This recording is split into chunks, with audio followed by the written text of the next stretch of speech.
I believe so. What's going on?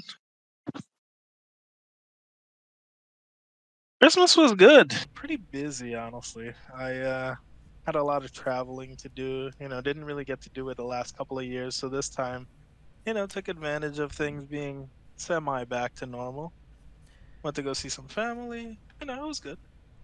Sorry, I just realized my microphone was disabled right when you started talking, so I had to. That's fine. We'll keep that in. Um, I'll just repeat. Hey man, we got Twilight back. Oh no, I mean I heard you, so Oh no, I'm just saying the microphone wasn't enabled for the recording, but it recorded everything you just said. that's funny. But okay, but that'll be a fine intro right there. But yeah, Twilight's back for a third time, and he just told me he had a great Christmas. There you go. We're rewinding back for a quick second. But yeah, Christmas was good. What about you? How was your It Christmas? was great. First Christmas with my son. Got him a lot of stuff that he probably will never play with, but well, we shall see. He's not even. Ah, you'll spoil them in the beginning for sure until they start playing with it. Then you'll realize, oh, you know what? I think I only needed to buy like two toys because they're gonna play Mhm. with these for like ever. Oh man, yeah, it's definitely gonna be an adventure. I keep telling my wife, I'm like, listen, if it comes down to you just needing to buy me one thing, that's fine. You don't have to give me anything because I buy I buy myself stuff throughout the year. It's not a big deal. I understand it's very important to her to buy me something and get me a card. I understand that. However, Oh my gosh, yeah. it's just is we got a child and we're gonna end up having another one eventually. She's not currently pregnant, but she's gonna want another one. Probably Oh, once nice. once our son turns one, she's gonna be like, all right, time for number two, and Just about to ask, how old is your son now? he is about, I think he's coming up 7 months now. Oh, okay, all right. He's So getting up there. You're gonna starting hitting those little milestones for like walking and stuff. he's starting to show Yeah. signs of crawling. I mean, he's not crawling yet, but he's starting to. Looks like he's starting to feel around for how to do it. Oh Um, yeah, it happens overnight, dude. Like, one day he's like, "Huh, what's this?" And then tomorrow he's crawling, and then the next day he's already walking. You don't trust me. It happens really fast. well, yeah, it's gonna tickle me to death. One day he just starts walking around, and I'm gonna like, oh shoot, that's right, you learned how to walk. No, and then that's when the real fun begins, because you can't leave them alone anymore. Yeah, Sometimes you can have them in the same room, and then you're just kind of like half paying attention while you're doing your own thing. Nah, nah, nah. Once they start walking, it's over. oh man, yeah. We definitely got a child-proof our house now, though. We've been slacking on it. My, I try to keep my house clean, but it just seems like in an instant it's just dirty again.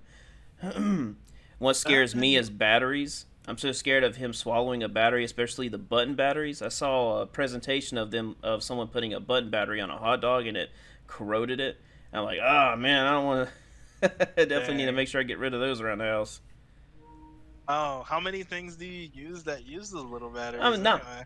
I mean, it was only one time for the uh, key fob for my Jeep, and Oh, okay. so there was a few laying around. But it's not like I'm like, oh man, so many devices that need. No, it was just the key fob. But I mean, still, just the fact that I have some, I'm like, it scares me to death. Okay. uh, Yeah, I think you'll be okay with that. yeah, it's just him. It's gonna scare me to death if he chokes on something one day. I think I've choked on something once, or at least what I remember.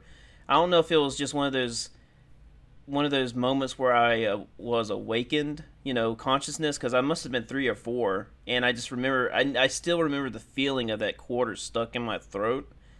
It definitely, yeah, it wasn't nice. No, I can imagine. That's like pure fear, when you can't breathe. Oh my Hmm. gosh. And thankfully, my parents knew exactly what to do. I mean, I remember my father, just slapping my diaper, and eventually it came out, and I remember that relief too, and it fell on the kitchen floor, and I was like, oh man, no, that sucked, and I'm pretty sure I cried because, You'll never do that again. yeah, I'm like, oh man. Ever since then, I'm like, yeah, from now on, I will not put quarters down my throat. And another early memory I have, probably around the same age, is when I just walked right. I was, of course, I was like maybe 4 or 5, and I was the exact height to walk right underneath a trampoline without having to duck. And my aunt was jumping on it, and she she fell right on my head, and I could have Oh easily been no. killed that day. I remember everything went black. Suddenly, everything came back on, and my dad was holding me, and I was just gasping for air. I mean, I think about that too. I've actually had a couple of near-death experiences when I was a kid. Now that I Holy think about it, smokes, man. there was an. Hold on, I'll mention one more. Me and my dad were fishing. I think I was the same age, actually, probably. It must have been a rough year for me. Uh, and so all of a sudden, I'm underwater, and my dad jumps in. He's trying to feel for me. This is a pond. This is a catfish pond, so it's murky and you can't see anything. And I almost died there. I mean, I could have just easily drowned, and I remember that too. Holy smokes. Yeah. So, Well, you're alive to tell the tale, and sometimes I at wonder. least I'm like, how the universe works. Sometimes I'm like, man, I wonder if I've died several times, but the dimensions shift that way in order to keep me alive, and then how and basically I only die from natural causes. That's like a true death, but pretty much just freak accidents. It just shifts you to another dimension. That's a fun little theory I like to think about sometimes. that is pretty interesting. I wonder if you think about it in terms of like a video game logic, you know? It's Yeah. like, oh, yeah, it's like, oh, you didn't actually die. It was just like you went to a different universe, different dimension, you know? Yeah, and I really like to believe that there are multiple dimensions, especially with their dreams. I mean, maybe our dreams mean absolutely nothing, but I like to think that it's windows into other dimensions at times. But it's Yeah. something fun to think about because we don't have any other sources other than religion into what happens afterwards, and so it's simply just fun, just to think about what happens, reincarnation, think about what animal you could be. And to this day people just still talk about it. I mean, people talked about it way, thousands of years ago, and it's still a very hot topic. You see people talking about it on TV all the time still. Oh yeah. I mean, when you don't have the answers, it's fun to like come up with basically anything, speculate, and Hmm. just it's part of the human experience, contemplating or trying to understand what happens after. I know one thing I've been thinking about fairly recently is Bible accurate angels, about how crazy those things look. Like the million eyes and all that Yeah, the stuff. wings and the faces. I'm like, man, that would be so wild just to see. Sometimes when I'm just driving down the road, I'm like, I imagine what would it be like if just one of those biblical angels just kind of popped up. Yeah, it's crazy. Like when you think about stuff like, the Bible and other, religious books, how, part of it you think, okay, maybe, this stuff actually did exist and somebody has, recorded all of it and, people are passing the stories down from generation to generation. Hmm. But then, the other part of you, the cynical part, thinks, wow, there's no way this stuff actually, exists or whatever. But yeah, it's like there's no way of actually knowing. You just have to Yep. go by, go on faith Right. and Exactly. assume that everything is as they say it is. Yeah, and there, you know, that's just the thing. It's just I believe our comprehension levels sometimes. I think we're at a we can only process so much with our mentality and our brain processing, and I believe that if anything, it's in a totally different realm that we cannot even fathom to enter or envision.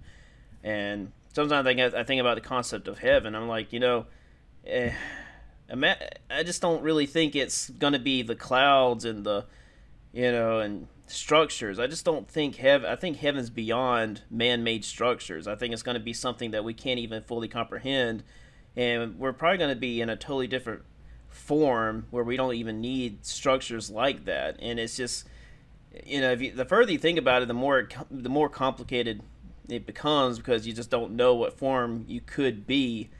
traversing and what capabilities you have. And it's just, like I said, it's just one of those really fun topics to really go through in your head and talk to people about. Oh yeah, it's super interesting. Just the fact that there's no, obviously nobody knows, Hmm. or if people know, they're definitely not telling anybody. Right. But it's like you have to think about it as a different plane of existence. It's not Yep. above your head. It's not a physical location that you could just go to and then come back. It's just Yeah. it's ethereal. Yeah. It's like whenever people are talking about heaven or hell, they're like pointing up and down. I'm like, why don't you just kind of? Well, you might as well just point left or right. 'Cause- Exactly. but yeah, definitely. Definitely a discuss. I talked, I talked to a lot of people about that. My sister, my wife, friends. I mean, they all have their different perspectives, which they're all quite fascinating. Um, but anyway, so back I mentioned on you mentioned on Twitter that you wanted to talk about backlogs, or you were wanting to tackle your backlogs. My God, yeah. There's so many games I've just been like sitting on Now, and not playing. yeah, and so I don't know if you have the same definition of backlog as me when it comes to just like standards of what backlog can be. So now, is there like a certain amount of time that since you play that game, or can it be as early as yesterday since you played it? Um, for me, it's more so games that I've planned on starting, Okay. uh, that I haven't gotten to actually start or play in any form, Hmm. but not 100% because there's at least a couple of games on my backlog that I did start, but I've never finished. So I kind of want to, go back and revisit those and actually beat them. Okay. Yeah, I think every single one on my list I've started but haven't finished, except for maybe an exception of one. Did you want to go ahead and get started on these, or did you want to talk about backlog in general, or some kind of details on backlogs? I mean, we can talk a little bit about backlogs. I mean, in general, for me, it's just I'm notoriously bad at starting anything new. Hmm. So when it comes to playing a new video game, it's hard for me because I'm one of those people that I can't start it if I can't see a path to finishing it. So like Okay. if I know a game is long and I know that, I don't know, maybe in a couple of weeks or something else is going to come out that I definitely going to want to play, I probably won't start that game because I know realistically I won't be able to finish it by the time I'm gonna need to put it down. Because it's so hard for me to play multiple games at the same time. Hmm. I know it's like for people it's so easy. You could just okay, you turn off this game and you boot up another game. That you have so many choices, especially nowadays with all these pre-games that you get for like PlayStation Plus or Xbox or you know subscription services or whatever. Uh-huh.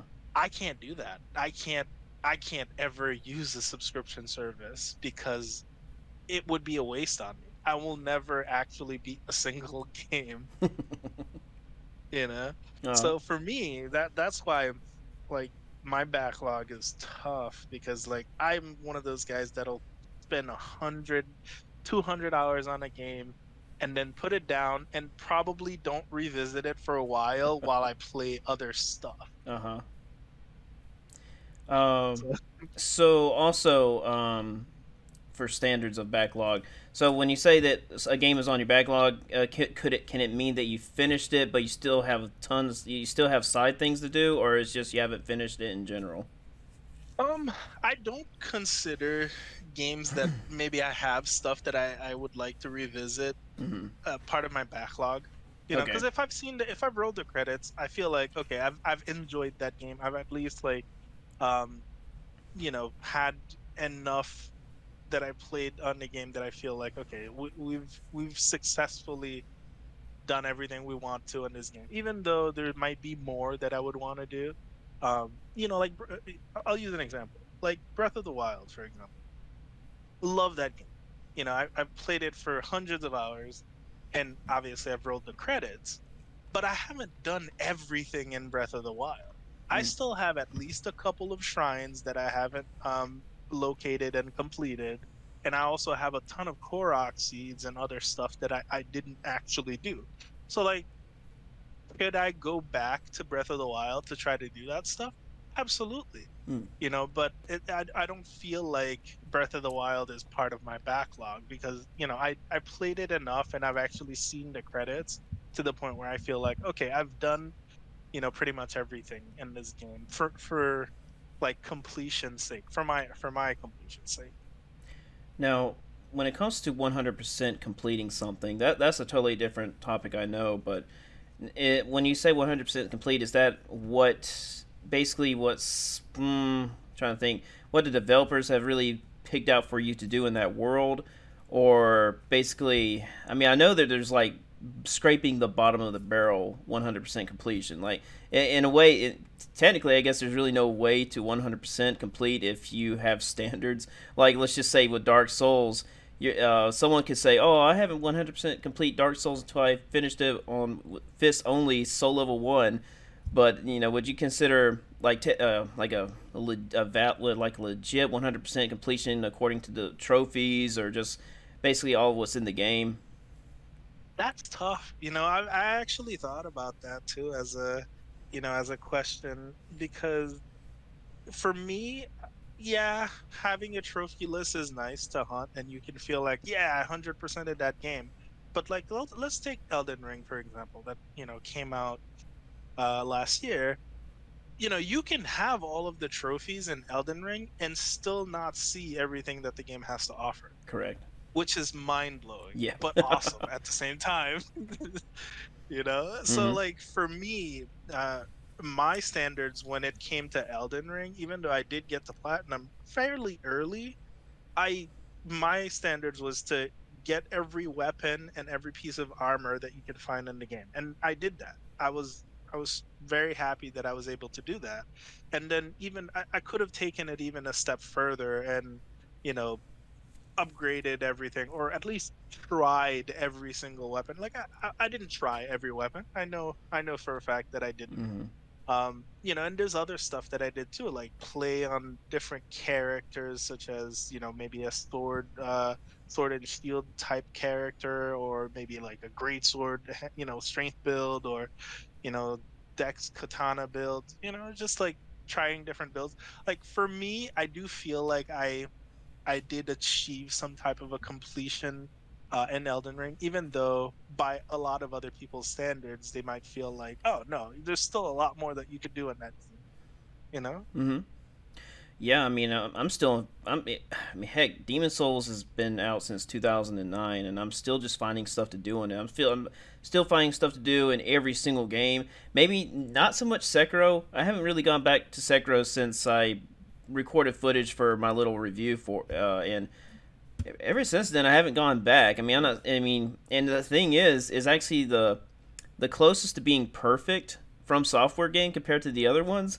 However, that replay value just really just isn't there for me, and I could come up with stuff to do. Like I was basically doing a very you know low tool use sort of playthrough, so I don't know if I would be scraping the bottom of the barrel with Sekiro because there's not a whole lot you can really apply unless I perhaps use more prosthetic tools, which I haven't done.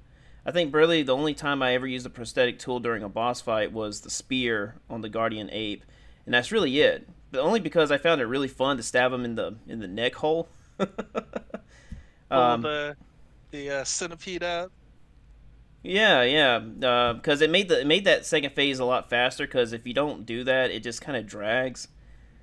Yeah, Uh, it takes a while to bring up that posture bar without it, for right, sure. and that's really the only time I found it useful and actually very satisfying. But I don't know, Sekiro is definitely one thing I'd have to sit down for, and I'm not in no hit runs. I don't have the time for that. I barely, I think the Soul Level 1 Dark Souls was good enough. I think that's about as far as I'll go in terms of challenge runs. Because that's something I can just easily jump on, take care of, and then just come back to it later. But it's Yeah, stuff, you huh? won't feel like you have to grind as hard or have so many resets, when you're not applying some of these Yeah. some of these methods. Like, oh my gosh, no hit runs are ridiculous. Well, I mean, it's just the same thing with permadeath. You know, if you once you die, you got to start all the way over. And I just the time I don't have no time for that. I'm like, I don't have time spending 5 hours playing a game just to get killed at the very end of it and have to start all over. I'm like, yeah, I'm just gonna have to admit that I have no time for that and just totally forget about it. Same thing with fist only runs where it takes 2 hours to kill Smo and Ornstein. I mean, I mean, first of all, I don't have any interest in playing that way because it just looks incredibly boring. Just, I mean, my No, goodness. I definitely see what you mean. I looked up what was it? I think it was the Capra Demon just for curiosity, and it took this guy like 20 minutes to do it. I think it was because he was trying to glitch out the Capra Demon. He was like stuck behind, he was like doing it behind a wall and just kind of hoping the Capra Demon would walk up to him and he would just punch him. But I think you can do it faster, but that was just one I happened to see on YouTube. But man, yeah, the whole fist only at soul level 1. Yeah, people can. I mean, you can tell that people don't enjoy it that much because there's not that many videos on YouTube of it. Right, yeah, that's true. You think about it, like when a challenge is fun, you'll see a lot more people attempt it. I was surprised how much fun the soul level 1 playthrough of Dark Souls was. I still plan on reviewing that. I got everything set up. I was going to do that tonight, but I was like, nah, I want to do a podcast with Twilight if I can. And, Well, I'm glad you chose the podcast. well, I'm wondering. I'm like, is it even worth reviewing a Soul Level 1 playthrough of Dark Souls? There's only maybe 2 or 3 videos on YouTube of someone reviewing the Soul Level 1 experience. But I mean, I feel like if I could put my own spin on it, maybe it could be worth my time. But at least document it for myself. If in 10 years from now, I'll be like, oh, I wonder how I was react to a Soul Level 1 experience. Yeah, no, I definitely hear that. Uh, You gotta think, you gotta weigh the pros and cons of, hey, was this fun, or was this something that I could feasibly make good content out of? And I definitely been thinking about it. I'm like, man, after this experience, I wonder if it's even worth my time doing the other games this way. And I'm still conflicted. Because some bosses took a while. Can you guess which boss took me the longest to defeat? You know, just in one battle, not counting attempts, just one battle contained. In terms of how much health they had for your level 1 character? Well, no, well, how much time it took me at the beginning of the battle to the very end where I finally defeated the boss. So you're not counting attempts. You're just counting, say, like your best attempt. How long did it take you? Right, my final my defeating attempt. Okay. You know what? I'll say 10 minutes, and I'll say uh trying to think which boss would be quite a lot of health, for like a level 1 character. You nailed it at 10 minutes, I'll tell you that. Oh, nice. Now I'm trying to think about which boss. Man, that's actually tough. There's quite a lot. Are we counting DLC? Yes. Okay. Okay. Well, I guess if I can take a hint, is it a DLC boss? Yes. Okay. Dang, for level 1, I mean, maybe Calamite? That's it. Okay, all You right. nailed Good, it. good. Yeah. I could not he's- believe that was a 10-minute fight. I went back because I had to actually record that YouTube video because I put my entire soul level boss experience is in podcasts. I think it was starting with our first podcast, I believe, or maybe it was with the podcast before you. And I recorded every single boss fight. And then the Punk Disorder podcast included the Calamite defeat. So I went back and I recorded it, and I was like, man, do I have like 2 or 3 attempts in here or something? I thought I thought there was only one. And so I skimmed through it, and it turns out that whole 10 minutes is one attempt in itself. Oh, And man. I was like, how in the world was I fighting him for 10 minutes and I didn't screw up and die? In the zone, you're just like you feel like your ultra instinct has activated. It's like you're dodging everything properly, you're reading all of his moves. Mm-hmm. It does feel good when you get into a rhythm. Sometimes, I definitely understand if something can take too long you can't, like, it's so hard to stay so focused for such an extended period of time. But Yeah, Calamite was definitely the toughest for me, and I think that's probably what the most widely accepted for the Soul Level 1 playthrough. I think a lot of people have said Calamite was the toughest, and I definitely agree. yeah, he moves a lot, and he's got a lot of like tight patterns. There's a lot of So maneuver switching you have to do. You had to go from slow to fast, and yeah, you have to bait him into doing specific attacks too. he's also got lingering hitboxes, which you Yes, have yes. to do. You have to perform a specific maneuver to avoid it, or it's just gonna knock you out. And pretty much everything. I think he's probably the the best telegraphed, the boss with the best telegraphed attacks, I believe. Because I think every single attack felt really good except for the lingering hitbox attack. Like the Um, one where he bobs his head back and forth and then swipes at you from like uh not bob is it like he'll like pull his head back and then dash forward and then swipe his head from left to right or something. Something like that. I That can't remember the exact tiny details, but if I jump back into it, I could definitely tell you. But it's probably been about a week or two since I've done it. Um, well, no, yeah, it's been a month because that Punk Disorder podcast was over a month ago. Never mind. that's all right. It's definitely a fun fight though. Like Hmm. regardless if you're doing it as a casual fight, you know, like your first time or something, or if you're trying a challenge run like a still level one, it is just a fun fight. Like it's a well designed boss in my opinion. Yeah, it's actually a lot better than I remembered. Because I remember when I was working my way up to Calamite, I was like, yeah, I'm not really looking forward to Calamite because I don't remember him being that great of a fight. But once I got to him, I was like, man, I got a lot to learn about Calamite. And Yeah.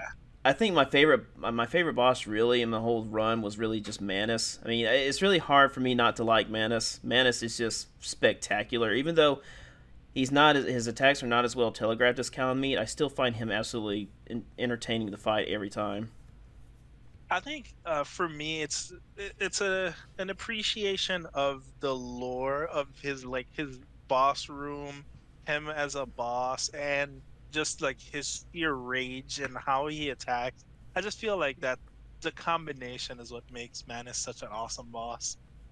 And I had to learn how to avoid his dark magic attacks because I don't use the pendant. I don't think I've ever used it, and so having to learn how to avoid those because that was one shot basically. So I had to learn how to avoid them, and I knew how to avoid the circular dark magic attack because you had to just run in. I learned that back in 2018. But the other ones, I believe I just had to take the damage. But for this run, obviously, there had to be Couldn't, something to yeah. find.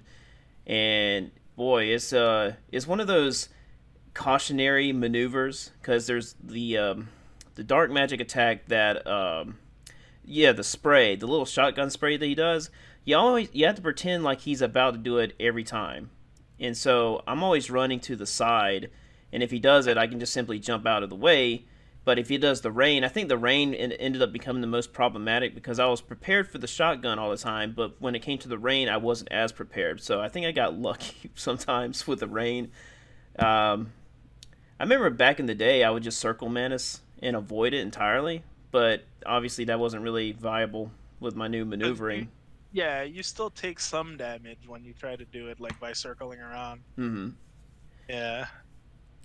But Man, Dark Souls, I almost want to go. But see, we're talking about backlogs, and like, there's all these games that I would, you know, obviously want to play because, you know, they've just been sitting either on my shelf or on my digital library for so long. hmm And I want to go back and play Dark Souls 1. This yeah, is why I can't complete my backlog. man, the From Software series has just totally almost ruined gaming for me. But it did save. It also saved gaming for me, definitely. Because I mean, I was. Oh, you're breaking up a. Oh, I am. Are you still there?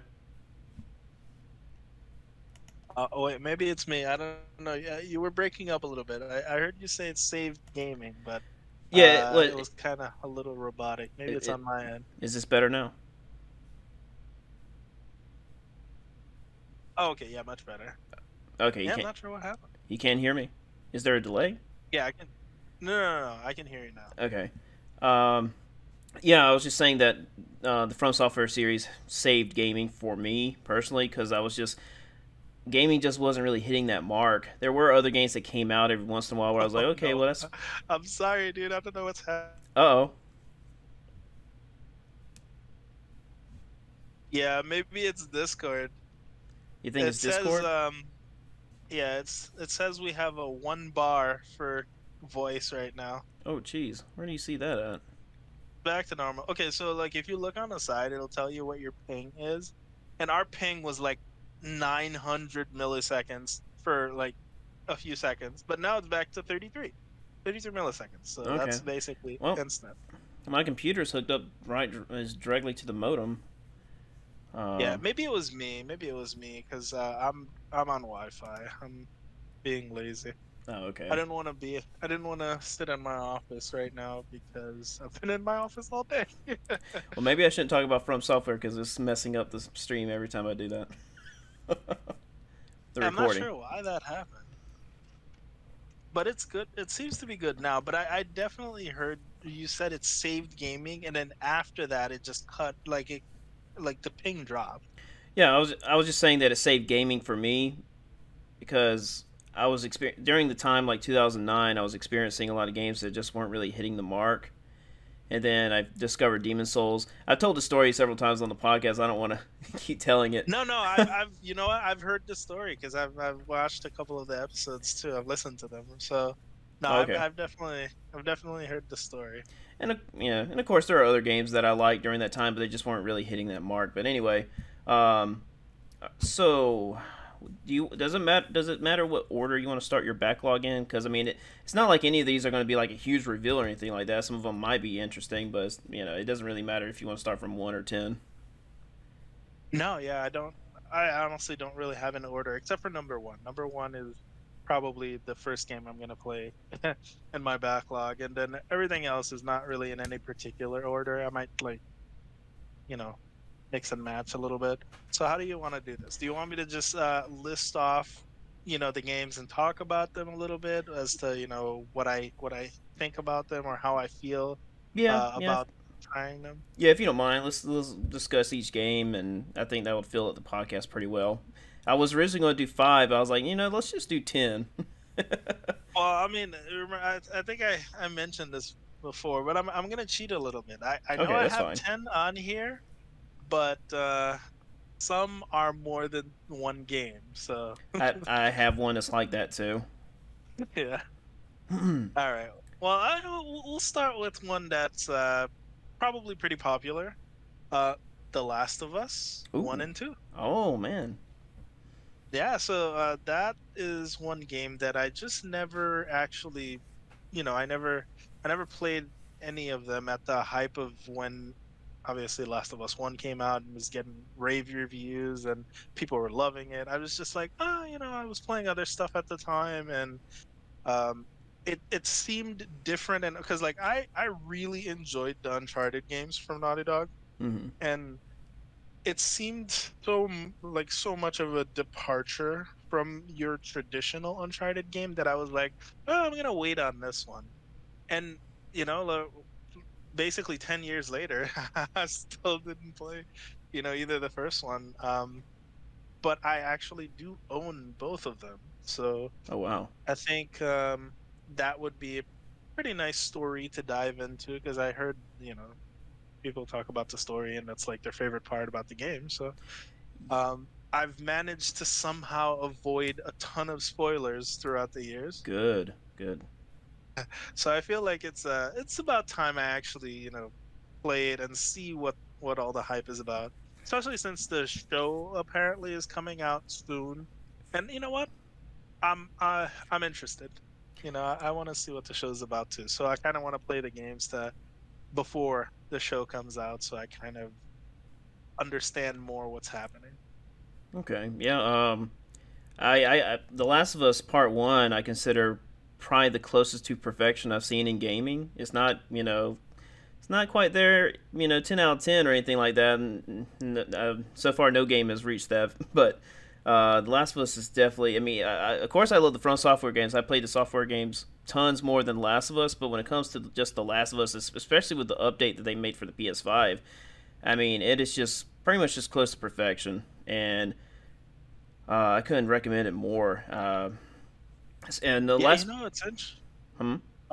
No, while you were on the topic, I just wanted to mention it's interesting because I did see like a little blurb on Twitter. I think IGN mentioned it or something, where they said this is, Elden Ring has become the most awarded game of all time, finally dethroning The Last of Us. Hmm. And that's actually one of the things that kind of sparked my interest even more because I hadn't realized that the first Last of Us game had so many awards that it actually won. Yeah. Because I guess I wasn't keeping up with the Discord around the game as much. I knew it was a good game based on, just, community, feedback and how much it was praised and loved. But I kind of didn't really pay too much attention, for fear of spoilers and whatnot. Um, but like I didn't know that it was literally the most awarded game of all time. And then, well, now Elden Ring is, but still, that's quite a crazy feat. Yeah, The Last of Us Part Two did incredible things. It told me, it blew me away. I need to play it again because it's been coming up a lot lately, and I'm like, I know I've been watching clips, and I'm like, man, I got to experience this game again because I still don't know. I still haven't perfected the encounters. I mean, well, I've hardly perfected anything really, but it's I need to refine my strategy for the encounters because I haven't played on grounded mode. I played the game on normal because I didn't want anything spoiled. I did the same thing. Well, no, I didn't do the same thing for Ragnarok. I played on a couple steps up, um, but yeah, The Last of Us, the gameplay's out. One thing that really kind of, you know, surprises me is whenever people say, "Oh, the gameplay is so repetitive and bland. There's not a whole lot in." And I'm like, "What? What?" And I think what happens is these people are probably expecting something, a complexity like maybe Devil May Cry. But how The Last of Us works, I like to an odd comparison, I know, but I like to compare it to Super Mario Brothers 3. And you do have some tools to use, but however, what advances in Super Mario 3 is the level design, not the mechanics. And that's basically how The Last of Us works. You have some tools, yes, and you get upgrades and stuff like that, but it's never an overhaul. And the level design increases in difficulty, so you're constantly running into something fresh to approach on with the tools that you're given. And I love that. I prefer to have complex level design compared to yeah, I'd rather have complex level design than complex gameplay, because with complex gameplay, sometimes it can become so complex that the developers seem to never have enough time to put into the level design. And you want to make sure that the tools that are given to you does not compromise the level design. So you basically got to design the levels in depth enough to where it will not get overpowered by the complex tools that you're given. And it's either or. I haven't really seen any video game where it's like, oh, we got complex mechanics and complex level design. I've never seen it. And you could argue like, oh, well, Elden Ring gives you a lot of tools, and I'm like, well, it's kind of with Elden Ring, it's actually one of the very few games that seems to have it balanced in a way. And I'm gonna.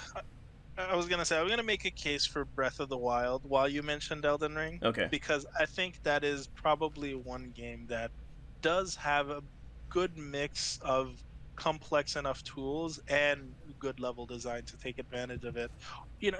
Well, I won't say just level design. It's more so encounter design mm-hmm. is where I would go with it. Um, the actual world for Breath of the Wild is amazing. It's just so, rich with things for you to find. Mm-hmm. And, a lot of times you'll get a lot of different encounters, and there's so many different ways for you to approach the encounters. Yeah, you could use your most powerful tools to dispatch a bunch of enemies, or you can get creative. And I think that's one thing that Breath of the Wild does so well is it gives you all of the tools that you will have throughout the whole game, are given to you right at the beginning of the game. Hmm. Within like the first hour or two of playing, you have everything. But you find so many creative uses for all of your tools throughout the actual world because the developers do such a good job crafting an interesting and nice physics based world for you to play in, and it it's definitely one of those games for me. Like it takes the cake when it comes to like that nice balance Hmm. between encounter slash level design and the complex tools that you get. I think I would play more Breath of the Wild if I knew where to go. I got to a point in Breath of the Wild where I'm like, man, I'm just wandering around and I have no idea what to do now, and I don't see any hints. I mean, the only thing I could work on was taking pictures of memories, but I think that was just a side objective. For some reason, at least from what I last remember, I had no idea what I was supposed to do next. So the cool thing about Breath of the Wild is your direction that the game gives you is very simple. From the beginning of the game, your objective is to defeat Ganon and save Mm-hmm. Zelda. You have the marker on your map. That's technically the only marker on your map right from the get-go, right from the beginning of the game. So Right. a good direction to take at whatever you're playing, in my opinion, is to go straight to the castle. Realize that this is too much, and then you'll pick a different direction. And then the world sort of invites you to explore different areas as you start unlocking the towers, for example. Like when I was playing, what I ended up doing was, I was making my way towards the castle because that was the only objective marker on my screen.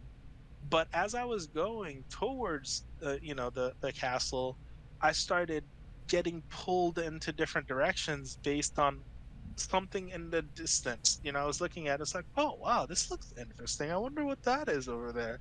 And I was like, oh, I wonder if I could go over there. And I think that was the biggest draw for me for that game was the sense of wonder. It's like I wonder what's over there, or I wonder if I can go over there, and then making the journey to get there was just so good because once you realize you actually could go there, everything that you can see you could go to, and every place that you could climb, you could climb the highest mountains, and it was just such a good experience. Yeah, I mean, I definitely need to try it again. I think my biggest problem is just refusing to use tools that are given to me, and I think that it's very heavy in Breath of the Wild. I feel, and it's not like Dark Souls or Elden Ring where I don't know, it feels very addicting not to use tools. But I think in something like Breath of the Wild, I feel like is absolutely needed if you want to have an entertaining experience. It is very much the opposite. You do have to use the tools that the game gives you, and Hmm. I don't know. Maybe you'll enjoy it. I mean, not every game has to be for everybody. Right. Like it might not click with you. The gameplay might just be I don't know. This isn't what I was expecting it to be, and that's fine. Well, Um, what drew me away mainly was just kind of walking somewhere and not finding anything. That happened to me several times where I didn't really find anything valuable for my journey, and I was like, ah, man, I thought, I was under the impression that there was a lot of stuff in the game, and I don't know, maybe I just got unlucky with my exploring. I don't know, maybe I just was approaching it the improper way. I think I understand what you mean though. Like if you go to like another side of the map or whatever, and you were trying to you're trying to find loot, for example, and then the loot that you find is not any better necessarily than what you currently have. Hmm. Maybe it's stronger, but it's not any more like it doesn't really change your gameplay in any meaningful way. And I definitely understand that because the game gives you all the tools since the beginning, you barely have anything that you actually need to go look for. Um, so when you do get to like a corner of the map and you don't find any new tools, it might kind of give you a little bit of a letdown feeling. So I definitely understand that perception as well. Hmm. I'll pick it back up. I tried getting my wife to play it, and I was like, well, maybe if her playing it might push me to start playing it, maybe seeing how much she enjoys it, perhaps. And I guess my negative energy came off and got to her because she didn't like it either. Okay, I mean it's honestly it's not for everybody, Yeah. but if it does click with you, it is absolutely a masterclass of its genre. It like not very many games actually, does what Breath of the Wild does as well as it does. Well, I If love that that. makes any sense. Yeah, I understand. I love finding that click moment, and I want to find that for Red Dead Redemption 2. I mean I have finished the game, but I've never really felt like I clicked with the gameplay, and I don't know if I need to spend my time going back trying to find value in the gameplay. But I definitely found that click moment with Grand Theft Auto 5. I mean, I'm not saying I hated Grand Theft Auto 5. I'm just saying I didn't enjoy it as much as the previous games. Uh, and I mentioned on I think it was the Punk Disorder podcast. I think I talked to you about it also about playing the game with specific restrictions, and I enjoyed it a lot more. Yeah, And I think you were mentioning that. I'm just wondering. I'm like, I wonder if there's any way to go on a either like the use a budget mode where I don't spend any money, or at least toss my money somewhere where I don't have to use it. I'm just wondering how much stuff is actually viable when it comes to restrictions in Grand Theft Auto 5 because I don't like being given tons of money in a Grand Theft Auto game because first of all there's not really a whole lot of stuff you can even spend it on, and I'm not really into flashy cars. I would just use a bicycle if I could the entire game, and maybe I could concentrate on something like that. But of course, the missions force you to use stuff like fast cars, so of course you couldn't always use that. And I guess I'm trying to make every game play like Dark Souls, and that's my problem. You Hey, know what I listen, mean? it clicks with you though. That's your preferred style, the genre that you enjoy the most. So yeah, if you can apply any of those gameplay feels to other games, you're gonna try it, obviously. Yeah. Yeah. Well, one thing that really sucks about playing that way is that it's very niche. Because whenever I talk to people about it, like people that are surround me locally, I'll just say, yeah, I was playing Dark Souls Solo 1. It was pretty interesting learning, about how these bosses work a little bit more in depth. And they're like, oh, well, I don't have time for anything like that. And I'm like, oh yeah, I understand. I mean, I thought I didn't either, but it was just something I kind of worked on a little bit at a time. And they just kind of changed the subject really quickly. I'm like, why are people that touchy when it comes to Solo 1? Is it just, I mean, does everybody think that every person that plays Solo 1 is egotistical, or I mean, what do you think is the drawback from that? I think a lot of people generally don't like talking about difficulty, Hmm. because it's such a subjective thing that, you know, perhaps they don't, perhaps they played the game and they had, their friends summoned to help them, or they use, a very defensive build like a magic build or something like that. Mm-hmm. And, for them, they absolutely enjoyed the game and had a ton of fun with it, which Yeah. is, and that's fine. Like you have, different. I think that's one of the things that the From Software games do very well is just allow you the freedom of having so many different play styles. And I think Elden Ring is their best, obviously, when it comes to giving you the options to play how you want to play. Um, and in contrast, I'm going to say something here that probably get me canceled on the internet. Uh oh. One of the things that I didn't really like about Bloodborne the first time I played it was the fact that it forced you to play a specific style Mm. versus, coming from like Dark Souls 2 or something. Like it was so specific in how you had to play in order to actually have fun that the first time I played Bloodborne, even after I rolled the credits, I was like, yeah, this wasn't my favorite FromSoft game. Oh wow. That was the first time. But when I went back to it after I sort of I like obviously I had played other games afterwards, and then I went back to it after the DLC came out, and I instead of continuing with my main file that I used um to play the game the first time when the DLC came out, I made a new character.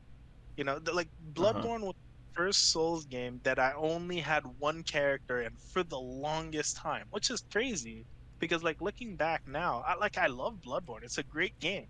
But the first time I played it, I did not like it. I was Hmm. like, I don't know. It was so specific and requiring you to be so aggressive in your play style that it didn't click with me because I was a very different type of player coming from the Dark Souls games. So I can say for a fact that at first it didn't click with me, but when I went back and the DLC came out, I enjoyed it so much more. I made a brand new build and I played the game on its terms.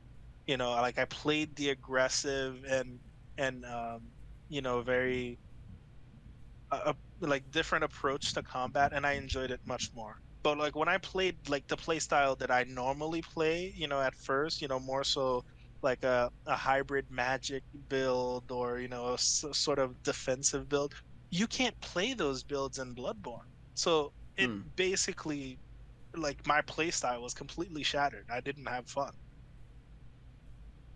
Okay, that's definitely very interesting. For some reason in Bloodborne, I clicked with it immediately, and I've never clicked that well with another From Software game. Maybe, well, you see, with Demon Souls, Dark Souls, and Dark Souls 2, I think I always summoned.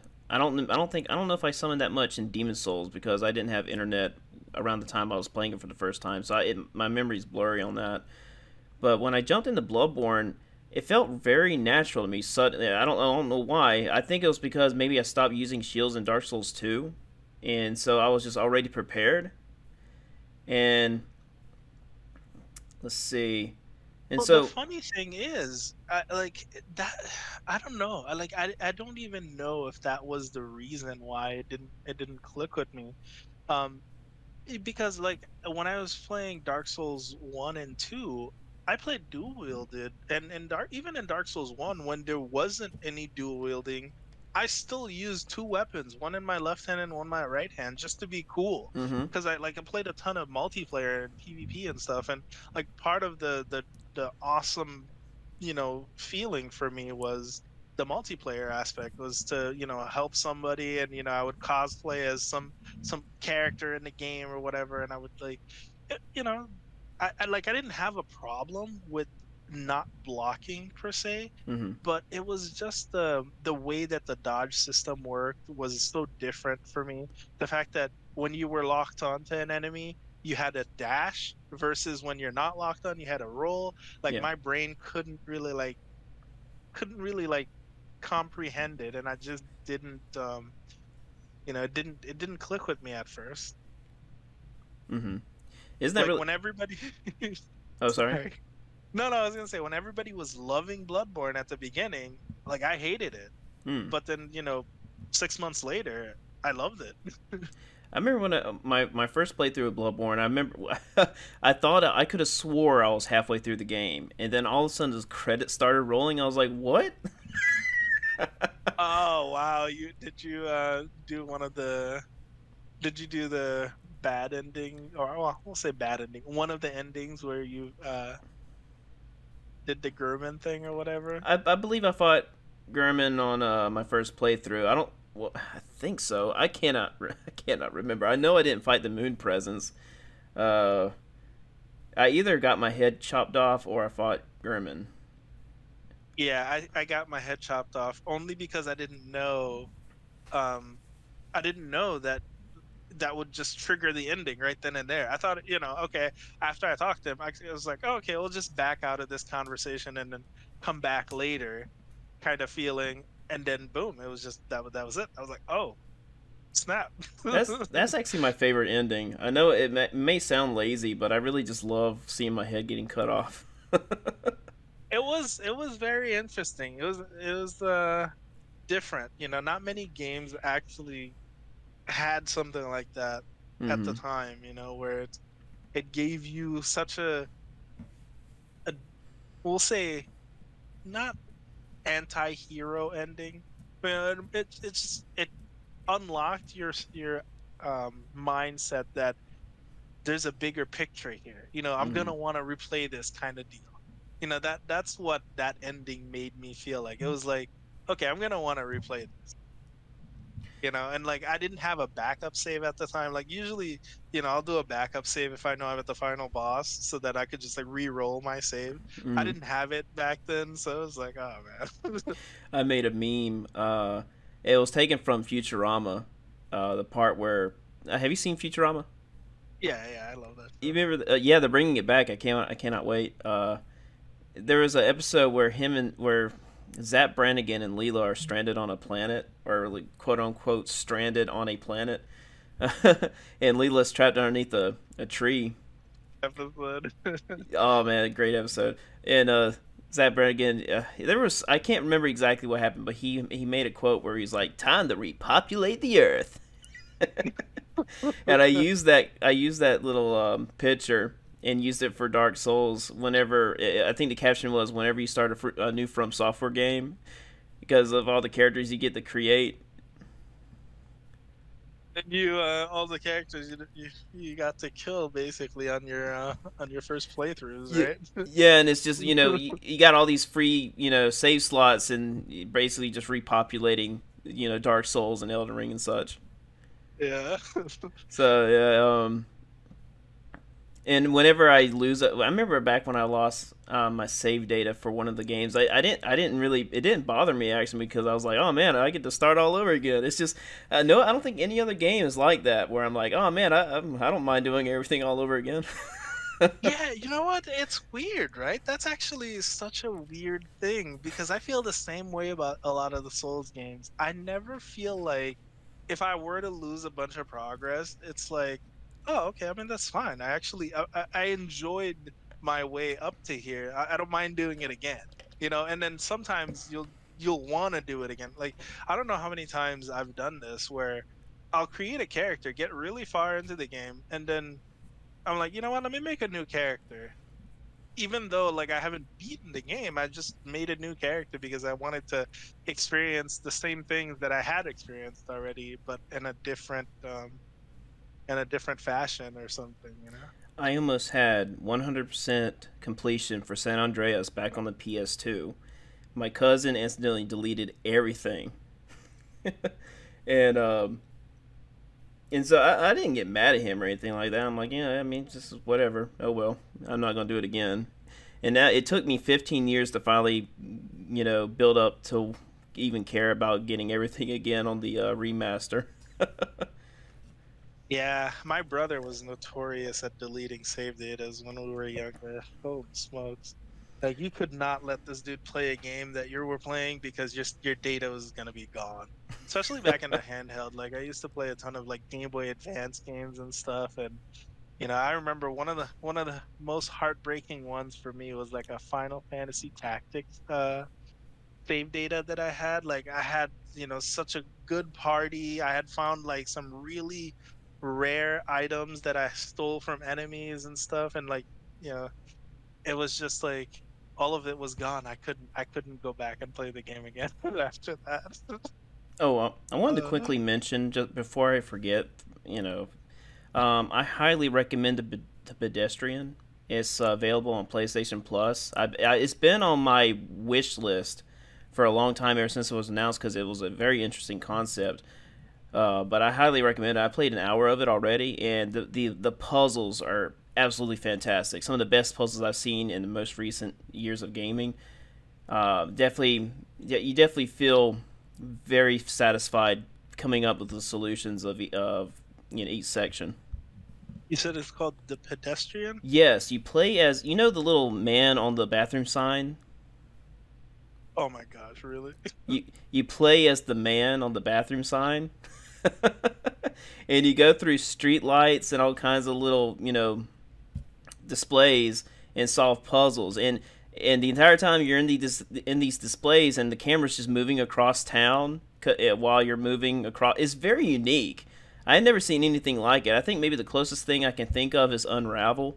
If you, I don't know if you played that or not, but I absolutely highly recommend it. I played an hour of it and I just had a blast. Yeah, I just threw it on my wish list. All right, that's fun. And I thought it came out last year, but it came out in what 2020? Maybe I'm still No, it wrong. says 2021, Oh, January 2021. Well, it's technically that's 2 years ago, right? yeah, yeah. January of 2021. Yeah. I keep forgetting it's 2023. Um, Oh my gosh, time flies. I know. I'm like, man. I what was there was one game I thought was well, never mind. Anyway, we need to get Uh, started on our I backlogs. I It's know. I'm sorry. we need This the this we this went from The Last of Us to Dark Souls. listen, man. This is exactly what happened when it comes to actually even playing these games. That's what happens. And I'm like, I start reminiscing, and I'm like, oh yeah, I kind of want to play this game again, But and then yeah, I just never get to a new game. def. Okay, so let's But yeah, let's go forward. to wrap up Last of Us, definitely play both games. Definitely, hopefully you'll enjoy the first game enough to play the second one. And two of my favorite games of all time. Actually, probably the best story I've ever seen in a video game. I don't think Pretty any. high praise. Yeah, yeah. I've never seen a story like it, and it goes in some very psychologically challenging areas. That is, it's definitely going to put you to the test because it definitely put me to the test in part two. You definitely seen that it has a lot of people have it has divided the fan base for The Last of Us Part Two just because of how mentally challenging it was to process what was going on in the story. But you'll see what I mean. I mean, it was gut wrenching throughout the entire Last of Us Part Two, and that's all I need to say before I say anything else. Okay, all right. I'll definitely keep an eye out for And some craziness. whenever you're done with both games, definitely go back to the first game and at least try grounded mode because it's one of the best hardest. It's probably the best hardest difficulty I've ever experienced in a video game. I personally like to use as less ammo as possible. That way, at the very end, you can go all ham, and it's really satisfying. I've never seen anything like it. All right. Yeah, I'm always like, if I like a game, I'm usually down for like a second playthrough and trying a harder difficulty or something. Well, it doesn't bloat the enemy health. That's the great thing. You can still shoot them in the head and they die instantly. The thing that makes it really interesting about the hardest difficulty is they remove mechanics. So you got to think outside the box to solve encounters. Okay, that's pretty cool actually. It may and I know they're Naughty Dog, but like one of the things I really liked about Uncharted, and I played almost all the Uncharted games. The only one I haven't played was the Lost Legacy, I think it's called. Yeah, I haven't played The that one either. one, yeah, that one I didn't play, but I played every other Uncharted game, and I think that's one of the things that I really liked about them is the fact that even on crushing difficulty, you could one-shot the enemies, by hitting them in the head most of the time. If they're not like wearing a helmet or something. But yeah, I think that I like that. um, But yeah, it sounds like The Last of Us kind of evolved that concept even further, what's which is weird cool. was is weird because I actually originally refused to play The Last of Us back in 2013 because I was like, oh man, it's just another zombie game. And then I watched Rurikon play it, and I was like, you know what? That actually looks different. That doesn't look like anything I've played before, and I've never regretted picking it up. I think my dad actually bought it for me. Yeah, I still can't believe how old The Last of Us one is. Mm-hmm. What, 10 years now? It's crazy. Yeah, Yeah, yeah, definitely. yeah. You're right. 10 years.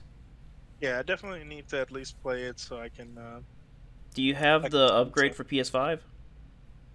I did I didn't have the Last of Us remaster, like the brand new one that just came out. That's not the one that I have. I have the PS3 one, Okay. and I also have the PS4 remaster one. All right. And then you can play it on the PS5. I'm still debating on whether or not I'm gonna buy the remaster, or who knows, with Sony they're probably gonna just throw it on their PS Plus or whatever. when the show releases, just to get people to sign up for PS Plus just to play it or something. I don't know, Well, the but who PS5 knows? is definitely the best version, in my opinion. Because I mean, they're matching the graphics with Last of Us Part Two, so it flows really well together. Okay. Let's. Well, I guess when I get to them, I'll make a decision on whether or not I'm gonna get the remaster to experience the best version of the game. Uh, it's funny. I went to the restroom and I was thinking about other things to say about Dark Souls. I was like, no, no, you need to stay on track. I know we gotta keep it moving. um, I'm like, it would be in my mind. I'm like, it would be really quick, but it would probably go into another 30 minutes. All right, all Hey, right, there's a lot to say. The games are awesome. most definitely. So my number one. I mean, well, no particular order. It's just whatever I wrote down. Guacamelee 2. Um, I my excuse basically is when I was playing it, it kind of felt a little too similar to the first game, and I'm like, am I going to waste my time playing this one? And so I need to go back and see exactly how similar it is. I mean, it's been probably, I don't know.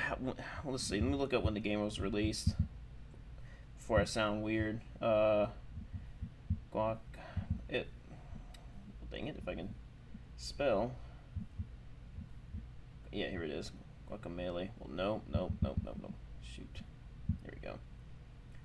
It was released in 2018. Wow, I didn't realize it was that far back. Yeah, so I haven't played it since 2018. I love the first game because it is another game that has a really good hardest difficulty. But the second game, it felt like I was already tired of the formula. And Uh, to this day, I still want to go back and play it because I feel like I really owe it. Because I know the developers they're really talented in level design, and I just need to give it a second chance.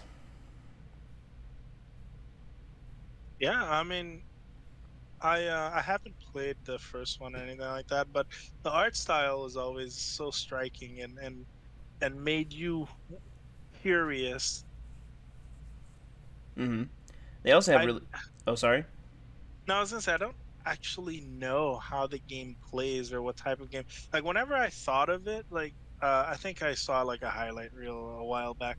I always thought it was like a Smash Brothers clone type of game or something like that. I was just thinking about that. It kind of plays like a 2D Super Smash Brothers a little bit. Okay. Yeah, no, it's It's like definitely the controls of a Super Smash Brothers game in a Metrovania game. okay. I see.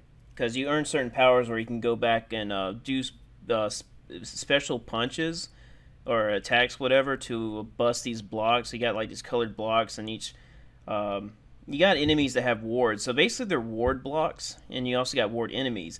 And I love that when a game gives you tools, and you have to switch in combat in order to defeat enemies, and eventually get like changing tools. Like some enemies are in a different dimension, so you got to switch to the other dimension to kill those enemies. Well, so it's really cool. Yeah, I mean it definitely sounds interesting. I 'Cause- think I think I have one of them in my maybe like they gave it away for PS Plus 1 month. I don't remember, but I gotta look it up. That was definitely one thing disappointing about High on Life, which I plan on reviewing eventually, is that they give you all these tools, yet you don't have to use all these tools in combat, and it could have kept the combat fresh. But you can basically just use the starting weapon throughout the entire game, and I just thought that was really lame. I enjoyed the game, it's just they didn't change it up enough, combat Oh, you wise. wish that yeah, you wish that the game sort of required you to use more of your arsenal. Right, it's like you can just use your starting pistol and that's it, and you get a gun. Well, they're not necessarily guns. They're a certain species, an alien species that are just guns. I forgot the name, gargantuans or something like that. And the second gun you get, or second or third, depends on which path you choose. It shoots out a disc that you can use to platform. You can use for platforming. If anything, you can use them, but for platforming only. I mean, it's not mandatory in combat, but I really wish it was. But like, if you shoot out a disc, why couldn't there be an enemy where you had to chop off their head or chop off their midsection with that weapon? You also get a gun that slows down time. I wish there was an enemy that was super fast that you had to use that slowdown time for. I mean, there's all kinds of possibilities, and I really hope in the second game they utilize those unique weapons to their full potential. Yeah, that makes me think of forgot like a Metroidvania style game, Mm-hmm. where yeah, you're getting more powerful and getting, new abilities, but those abilities can be used, or they try to incorporate them in combat as much as they do with platforming.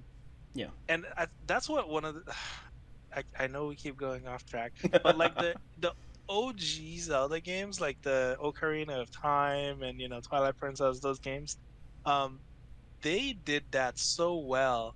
Whenever they gave you a new tool in the dungeon, you could be sure that you were going to use that tool to fight the boss in that dungeon as well. Even though it's a traversal tool Mm-hmm. for the most part, you were sure to be able to use it in the boss fight in a creative way. And Zelda did that really well.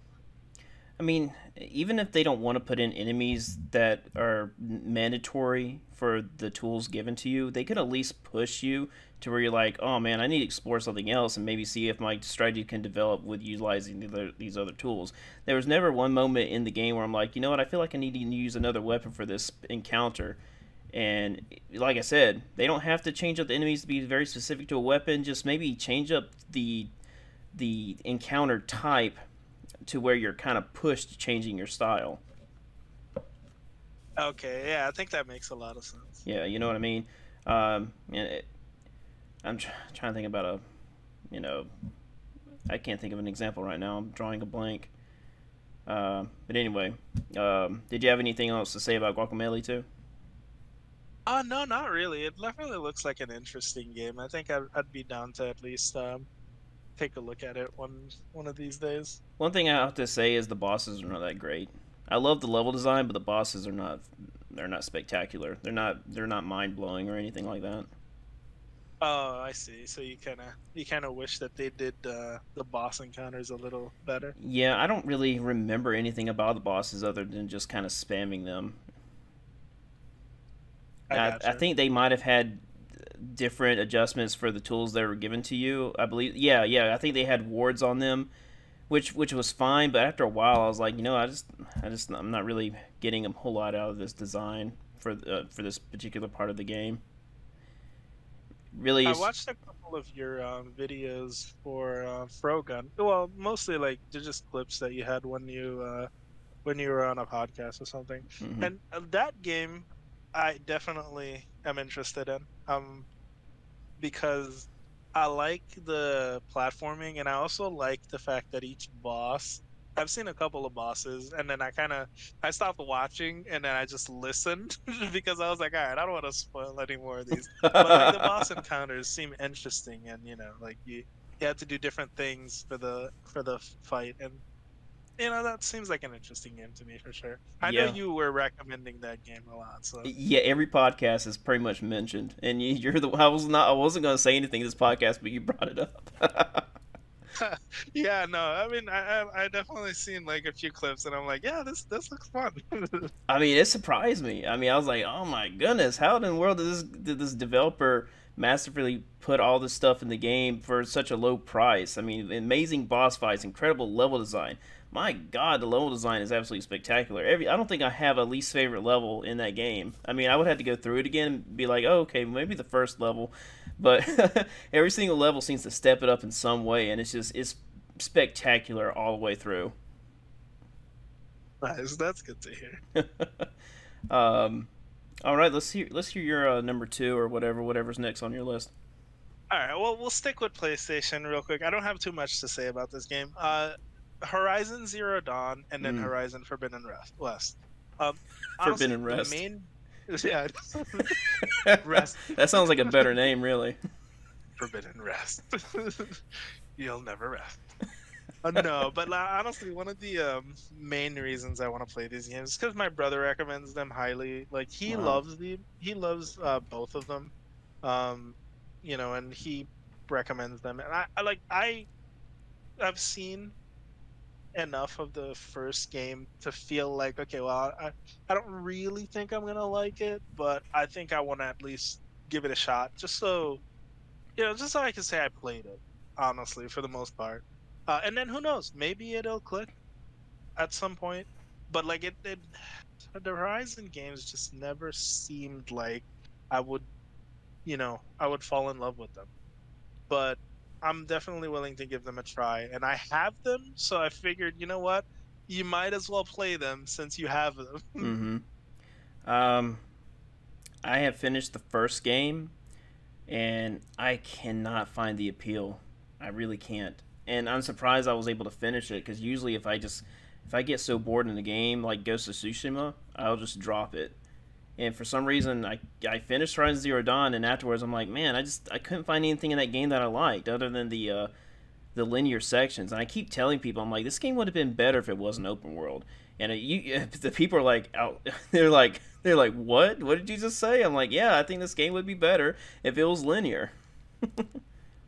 And that's interesting because like there's a lot of times some game developers, you know, they might they might do well with a specific design like open Mm-hmm. world, and then other times, having a more directed type of experience could have benefited their game more. Mm-hmm. But a lot of people are sort of jumping into the open world bandwagon or whatever. Yeah, and they're a lot of they're hit and miss, a lot of them. And well, I won't mention that because that's in my list. But after Horizon Zero Dawn, Forbidden West came out, and of course I just wasn't interested at all. I mean, it just looks like the same exact game. I don't really see anything pushing the limits.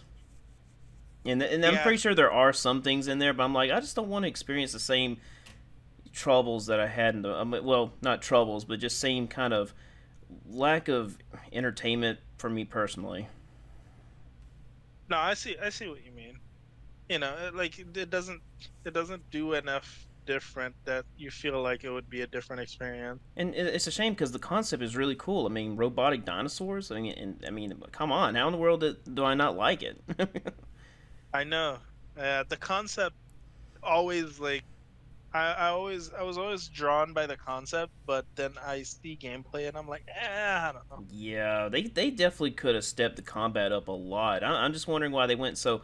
If every out of all games, why go so minimalistic with the combat in a game that requires you to defeat these robotic dinosaurs in different methods, but it seems to be such little amount of tools to use, and it just I know the spear doesn't really feel that great. I just wish there were like more combat options, like maybe a dual weapon set. And I mean, spear is not exactly my favorite weapon to use.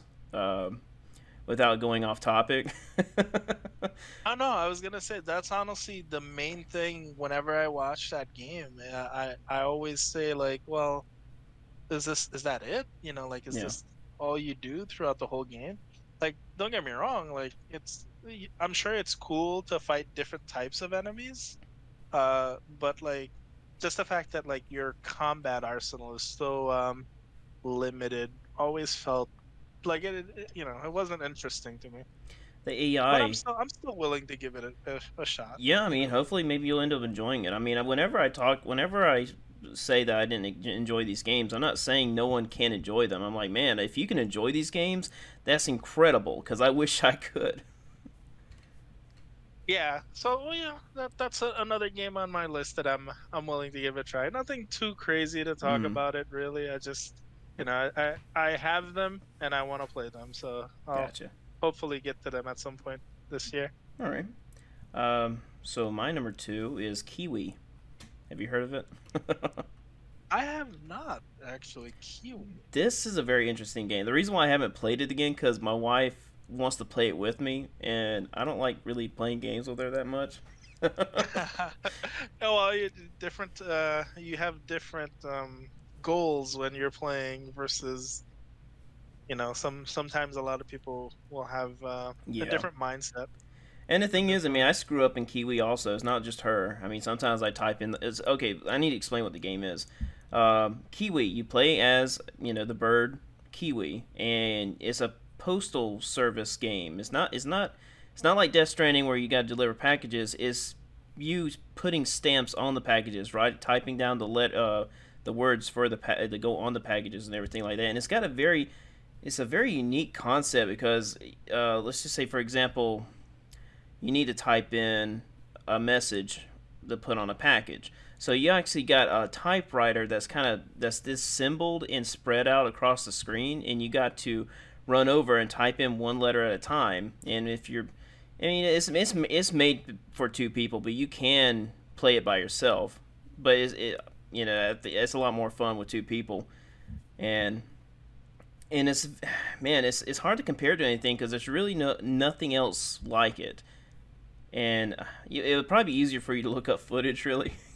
They're Okay, different. I mean, I'll. It's like a collection of mini games almost. Like I said, you got the typewriter game, you got the postal sticker game. Like you got to put fragile on the right packages. You got to put rush on the right packages. That's actually one of my favorite parts of the game is that little design. And you also got to there's a game mini game where you got to feed the delivery animals. You got to make sure they're well fed and water. What's the name for it? Dang it. Ah, drinking hydrated. Make sure they're hydrated. Okay. And so I haven't played it in probably about a year, but I remember loving it. I don't really have anything against it. I just haven't gone back to it because my wife would probably get really mad if she saw me playing it by myself. I think my wife would feel the same about Super Mario Party. That's why I haven't played it in a while. Oh yeah, the Switch version was really fun. Yeah. It's a good way to portray your friends in a very friendly way. Oh, Mario Party? Yeah, Mario Party. Did you see the one for Switch? Yeah, that the Super Mario Party. That's the one. Yeah, All Stars, I think. Superstars? Yeah, Superstars. Yeah, Mario Party Superstars. That one. Yeah. Yeah. They need to go ahead and add more maps. They only put 5 maps on there, and that really sucks. Yeah, you know what's interesting? Nintendo has been going the live service route without really you know, spelling it out. Like they haven't really said, "Oh yeah, this is going to be a live service and we're going to support it for X amount of time or whatever." But that's what they've been doing. I've seen through their trickery. They have games that have been out basically since the Switch launched and they're just randomly or, consistently adding new content for a lot of them. And it's like, we thought we were gonna get a brand new game, but Hmm. then all of a sudden Mario Kart gets 8 waves of DLC, or like, That's weird, huh? right, exactly. So like, some games for Nintendo's system, like, even though again, they're not live service games, but they're very different than when they launched in terms of content. And it's like, yeah, it's just an interesting direction. Like Man. even Pokemon did it, which was crazy. Like Pokemon Sword and Shield, like having the two DLCs for Pokemon Sword and Shield substantially changes the game. It goes from being like a 6 out of 10 game to a 9 out of 10 when you have the DLCs added, which is crazy. Did you know about that whole Nuzlocke thing? Oh yes, I was I listened to your podcast. I forgot who you were on with. It was Punk Disorder. Um, that was fun to say. Yeah. Yeah, the Nuzlocks. Yeah, they're very interesting ways of playing Pokemon games, and even if you like Pokemon games are generally not challenging Hmm. because you can over level, you can use items, you can do so much. The actual you know challenges, the actual roadblocks don't exist in the game because everybody will be able to reach the end no matter what, even if you're a baby. But if you apply some of these challenges like a Nuzlocke challenge, they can be probably the most brutal games ever. Wow. Like, it's ridiculous, but it's fun. Like that's probably why people love Nuzlocke so much, is because it's just fun to restrict yourself and limit yourself in that way, that it just makes Pokemon games just a whole other game. Honestly, at that point, it just doesn't even feel like the same game. You have to have a certain level of mastery, and knowledge of the game to be able to beat a Nuzlocke, and it's awesome. Yeah, I mean, as interesting as that is, I'll probably never play Pokemon again. No, it's okay. I mean, it's a different game for sure. It's not Hmm. for everybody, especially the older Pokemon titles. The newer ones have a lot more mass appeal, I'd say, Okay. which is crazy to say because, like, you know, I feel like Pokemon always had a mass appeal back in the day, but they're even more mainstream now. Like the newest Pokemon game, I'm not ashamed to say it. I've already poured 500 hours into Pokemon Scarlet and Violet, but that's mostly because I'm I'm able to play Scarlet and Violet more than I can play any other game because it's on the Switch and it's portable. Like I play it before bed, or I like, you know, it's different than like sitting in front of the TV and playing a PlayStation game or something. There was a moment when I was young. I was like 10 years old, and Pokemon has been popular, ever since it was released. I think. It hasn't it? I mean, it's been. Oh yeah, absolutely. It's never fallen off. It's just gotten more and more and more and more popular over time. It's crazy. But I was 10 years old. I was at a restaurant waiting to be called in for our turn, and there was this kid, and he had it on the Game Boy Advance, and I just happened to look over at him, and he stopped and looked at me. He ripped the cartridge out of the Game Boy Advance and showed me the cartridge, and it was like some kind of Pokemon game. He was just kind of shaking it, like showing, like he was like bragging that he had it. But I had no idea what that meant. I'm like, man, I don't play Pokemon, so I didn't say anything to him. But I think I gave him a thumbs up. But Oh my God. Yeah, no. I'm like, that's Like great, man, if but I don't know what that means. no, Pokemon was definitely like the we'll say like the lunchroom talk, or you know when you're on break at school or something. Like Pokemon was the talk of the schoolyard, essentially. Like everybody had Pokemon, everybody played Pokemon. Like, oh my gosh, I remember in high school, like I could go to lunch and at least have like 3 or 4 people lined up for battle, for the like 20, 30 minutes that you're on lunch. And it's like it was crazy. Like everybody knew Pokemon, we were passing around knowledge of the game, like the glitches and the bugs and the cheats and all that stuff that people could do. It's like, or you're trading Pokemon. It's a cultural phenomenon for sure. I feel kind of bad sometimes because that's not the only time that's happened where someone showed me something they thought was impressive, and I You don't had know? no idea what it meant. Yeah. Because this dude, I was at somebody's house. My uncle would just take me to random houses people that he knew, and this dude was like, "Hey, I want to show you something." I'm like, "All right," and he lifted up the hood on his car, and he's like, "Take a look at that," and I'm like, "Oh, yeah, it's a motor." He's like, "Man, what do you think about that, huh?" I'm like, "I don't know anything about it, but I'm sure it's great." Yeah, it's interesting because a lot of people try to, find common ground, like find something that, you know, other people know about or are interested in. And I guess that's technically how you make friends, right? You find common things that you like and you talk about them or you discuss them. And so Yeah, maybe that guy was like, "Oh, I wonder if he's into cars, let me go show him and see if we get a reaction." it really shows me how much stuff I'm just not into, like drinking. I've had several people talk to me about alcoholic beverages and what kind of mixes they like, and they're like, "Hey man, what kind of mix do you like?" I'm like, are you Kool-Aid? What are you talking about?" And he was like, "Nah, man, you like vodka and some limes," and I'm like, "Oh no, I'm not into that stuff." And then they kind of just, it's like they die inside, and I feel really bad because I'm like, man, I just don't drink. I've never been into it. And Yeah. sometimes I think I have a potential friend, someone locally I can hang out with, but the moment they find out I don't drink, that it totally dies. Like, oh man, what are we gonna do? Like, what are we gonna talk about? I know, like I drink all the time. That's all I ever talk about, and you're over there playing video games like a baby. It's the same thing with sports. Like, you'll have people that either play a lot of sports or they watch a lot of sports on TV, and that's what they know. That's what they're able to like talk about. Hmm. And if you're not into it or you don't know much about it, and that's it. The conversation just dies, and Yeah, my wife, she's into sports, and that's another thing I'm not into. And when we first started dating, she's like, "Yeah, I can't wait to go to these games and stuff with you." I'm like, oh, man, that sounds really boring. I'm sorry.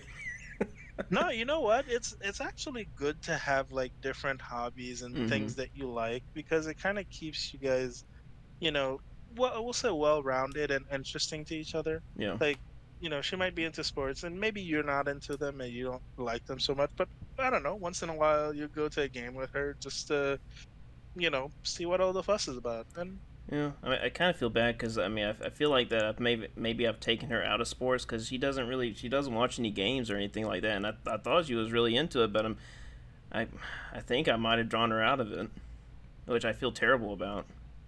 I wouldn't feel terrible about it yet.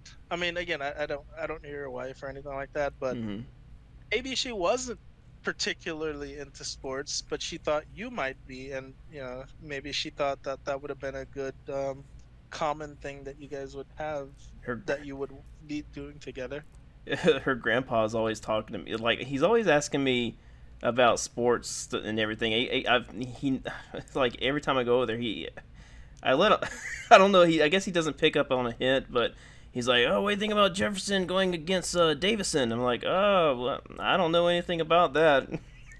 He's like, "Yeah, I heard that it was a pretty rough game." I'm like, I bet so."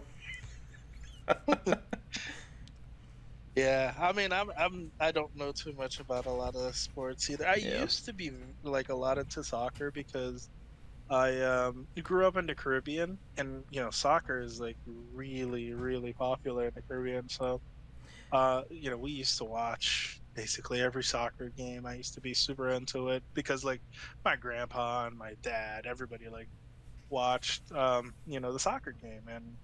And World Cup was super, interesting time every time, like every 4 years, like it's just World Cup madness, if you will. Um, but like I don't know, as I grew up, I kind of like I didn't do it on my own. I never really like kept up with it or anything. I don't know But if you. it was Oh, sorry. no, it was just reminiscing. Yeah, yeah. I don't. Have you seen Aqua Teen Hunger Force? Oh my gosh, that's a long time ago. It was. I was able to relate to Frylock because Meatwad. There was an episode where Meatwad won Super Bowl tickets, and man, I've been trying to practice his voice, but I can't do it. But he was trying to find someone to go to the Super Bowl with, and he didn't want to take Shake because he hates Master Shake. And and so he's like, "Hey, Frylock, you want to go to the Super Bowl with me?" He's like, "Oh, I'm not really into sports." And Meatwad's like, "Oh, come on, they're front seats." And front Frylock said, "Yay, great." And I was like, "Oh man, I can relate to Frylock a little bit." But I just want to throw that in there. I don't know. I guess you haven't seen a whole lot of the show, or No, no, I like I. Oh my gosh, dude, Aqua Teen Hunger Force, like what Toonami back in this was was. it Toonami? I thought it was Adult. I know it's Adult Swim. Oh, maybe it was Adult Swim. I don't remember. It's been literally ages. Probably over 15 years, I'd say, since I've like watched anything Aqua Teen Hunger Force. Like it's been a long time. Well, they're still making. They're not still making TV show episodes, but they just recently came out with a movie last year. Oh, really?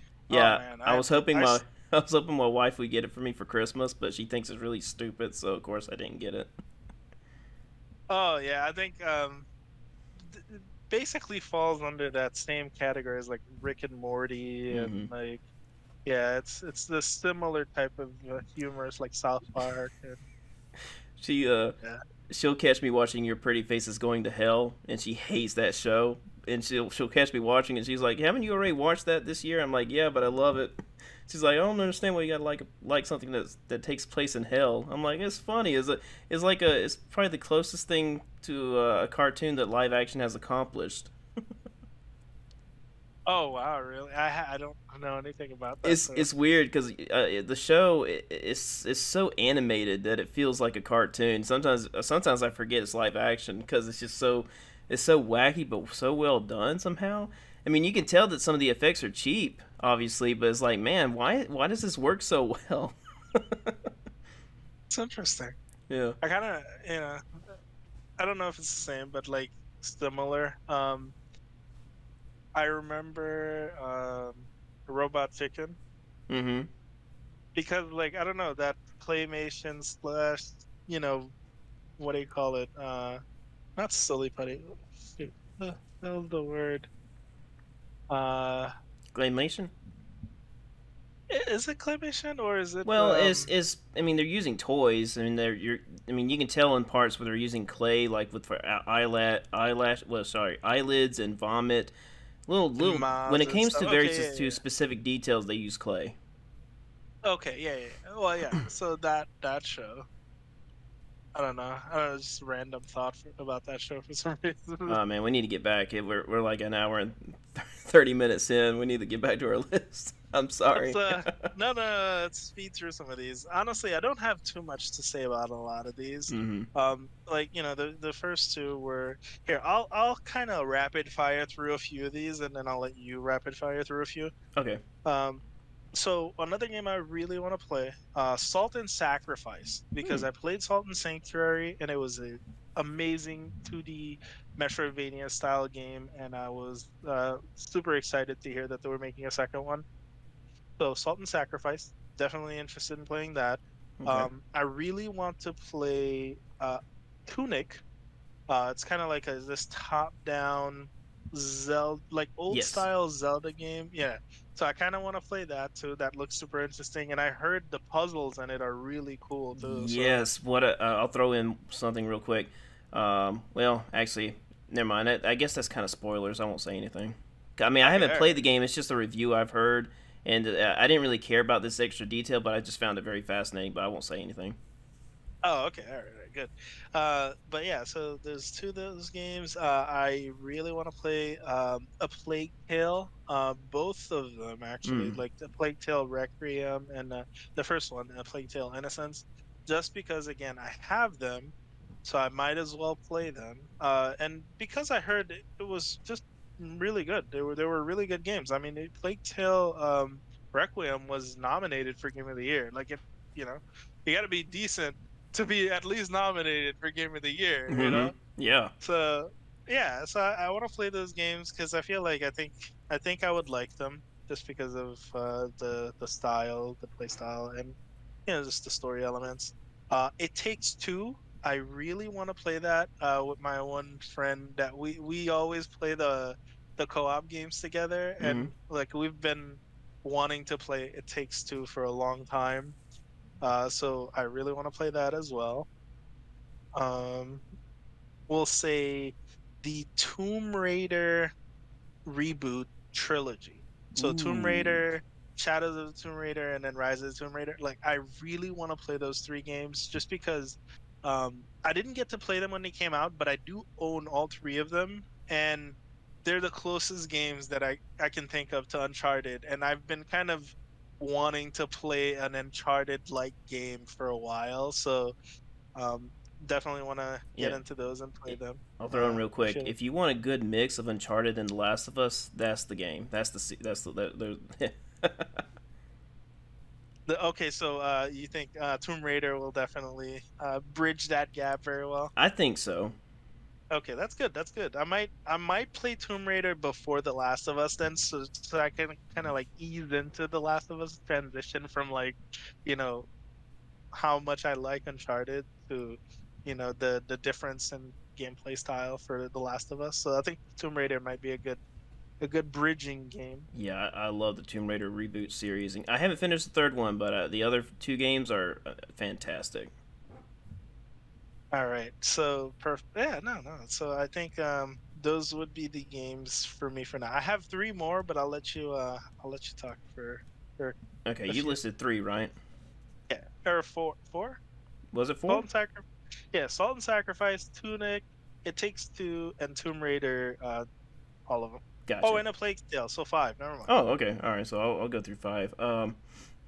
Okay. My third one is Pumpkin Jack. It's something I've just started playing. I bought it in December. Incredible game. Feels like a PS2 game, which I love. I love that classic PS2 style. And Pumpkin Jack definitely takes me back and makes me feel like a kid again. It's not a remaster of anything. It's an original game. Just feels like a PS2 game, and it plays very similar to Jack and Daxter a little bit. It's a much smaller scale. It's got the gameplay of Jack and Daxter, but the scale of medieval. And the biggest problem I have about it is that it has these odd interruptions in frame rate. Like whenever you interact with an item, the frame rate just kind of pauses for a brief moment. It's very distracting. But other than that, very entertaining game. I recorded it for some of the podcast clips. So number four, Castlevania Advanced Collection. I've only played a little bit. I've actually recorded an hour for the Elden Ring versus God of War video. Let's see, which one was it? Heck, it was the first. Is the dang it? What is it called? I already forgot what it was called. Heck. Anyway, it's Castlevania Circle of the Moon. yeah, that's it. Thank you. That one's really fun. There's not really a whole lot to it. I've been finding myself just kind of running and jumping around. Sometimes I'll just skip enemies because some of them get really annoying. Yeah, yeah. But No, I definitely hear sorry. that. No, so I definitely hear that. I love that game. I think one of the best systems is the card system in it Mm-hmm. that gives you all these different like abilities that you add to your whip. I feel like are super cool. Yeah, I haven't played around with that yet. Well, it's kind of hard. Like the game is counterintuitive because it's so hard for you to get the cards. Like I feel like the game should have just given you all of the cards right off the bat, and then like you could do a playthrough where you have to find them. But like playing magician mode on that game is the most fun because you have all the Hmm. cards unlocked from the beginning, and then you can mix and match and do all the different play styles. It's just if you get a chance, play with the card system because it's fun. I mean, Okay. you can play, yeah, you can play, simple too, where you just jump and whip and that. But like the big draw for that game is the card system. So if you get a chance, you should try them. Yeah, I definitely can't wait to get to Area of Sorrow. That's the one I'm most nostalgic with, but the other ones I haven't tried out. Um, So good game, such a so good let's mix. see. My next one's Days Gone. I've technically finished it because the credits roll at some point, but the game just keeps going, and the game is just so long. It's one game I definitely will never play again, even though it's got a lot of incredible, ambitious mechanics and features. However, it is such a slow burn, and I can only play in certain sections at a time. But when the gameplay is good, I absolutely love it. But when it slows down, I'm like, oh man, um, especially when the story gets in the way. And the story is, it is about as basic as it gets. It's nothing really too spectacular. It's just it has the zombie horde system, which is really unique.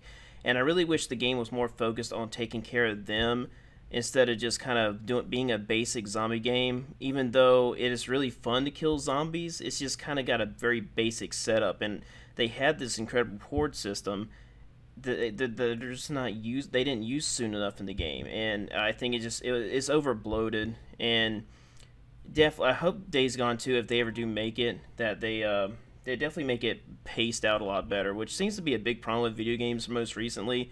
Is the pacing really sucks.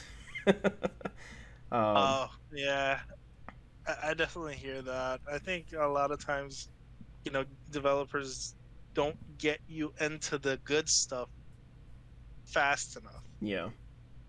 Yeah. And Eh, I know you don't agree with me, but that's actually one of the problems I had with Death Stranding. Like I don't think I got to the good stuff fast enough before I dropped it. Yeah, it's really hard to do. Someone was asking another person was asking me today about Death Stranding, about how he can get into it, and I'm like, man, that's really hard to really explain because Death Stranding is a very unique game, and you got to be very patient with it, because I mean there is a really good game in Death Stranding. You kind of have to work for it, because the game does reward you for your time, and sometimes they do take that reward away. You just got to get that reward back at your own pace. And I understand it's not going to be for everyone, but it's a very special game to me somehow. There's something about it that really works, and I understand if someone wants to jump in and try to get it done as fast as possible, it's just not going to work that way. The game works at its own pace, and it keeps that pace. And you can't really do it any faster. You can do it slower if you can just walk through the entire game if you really wanted to, but there are faster ways to make deliveries, and I feel like earning those privileges makes the game really satisfying. I gotcha. It's definitely a slow burn kind of game then. Yeah, I'm surprised my wife is still at it. I guess she just really likes Norman Reedus. She has a little crush on him.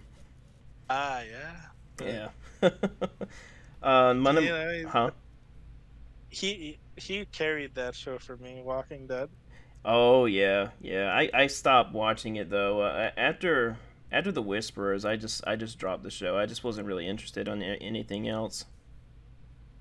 Yeah, there was definitely a lull in like we'll say like I don't know, maybe season 7 or 6 or something for Walking Dead. Hmm. But it picks back up. It picks back up. It does feel like it gets sort of back to the good stuff until the end.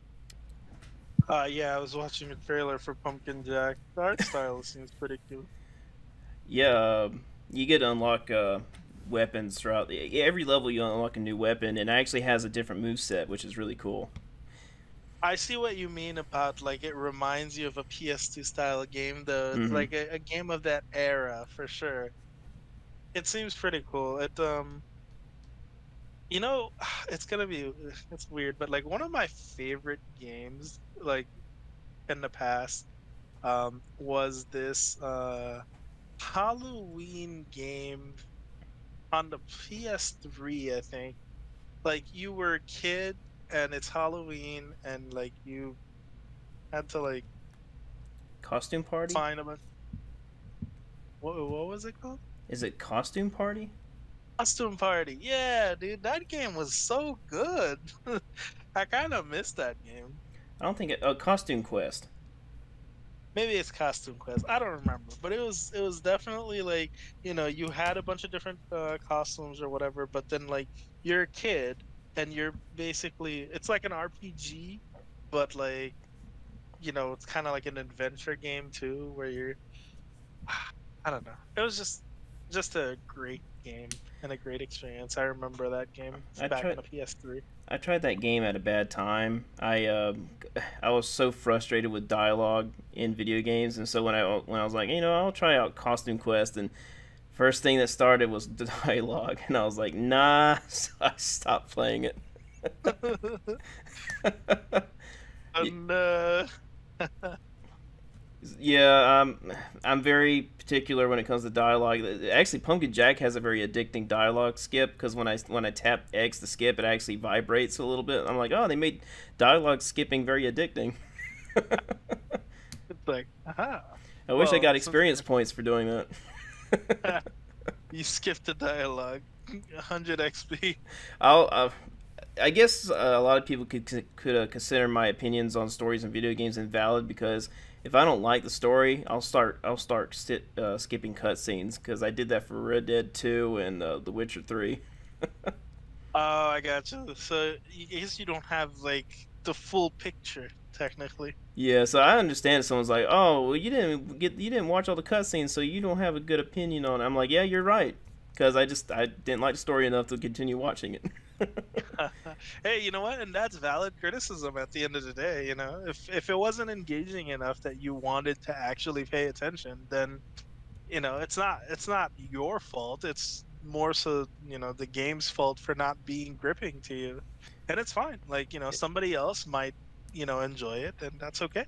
That's a game a lot of people, you know, like to bring up whenever they're talking about pristine storytelling. And when I hear that, I'm like, what? Really, Red Dead? That's the story you're putting on top of your list? Okay. I guess that's Yeah, one thing I'm missing, or maybe it's just not the kind of story I enjoy. I don't know. Yeah, and I think that might be what it is. Like even though the story might be well told, like so there's a difference between if a story is well told versus what substance of the story actually is. No. The substance might not be there. It might be, you know, a game about a father and son going up a mountain. I think you know what game I'm talking about.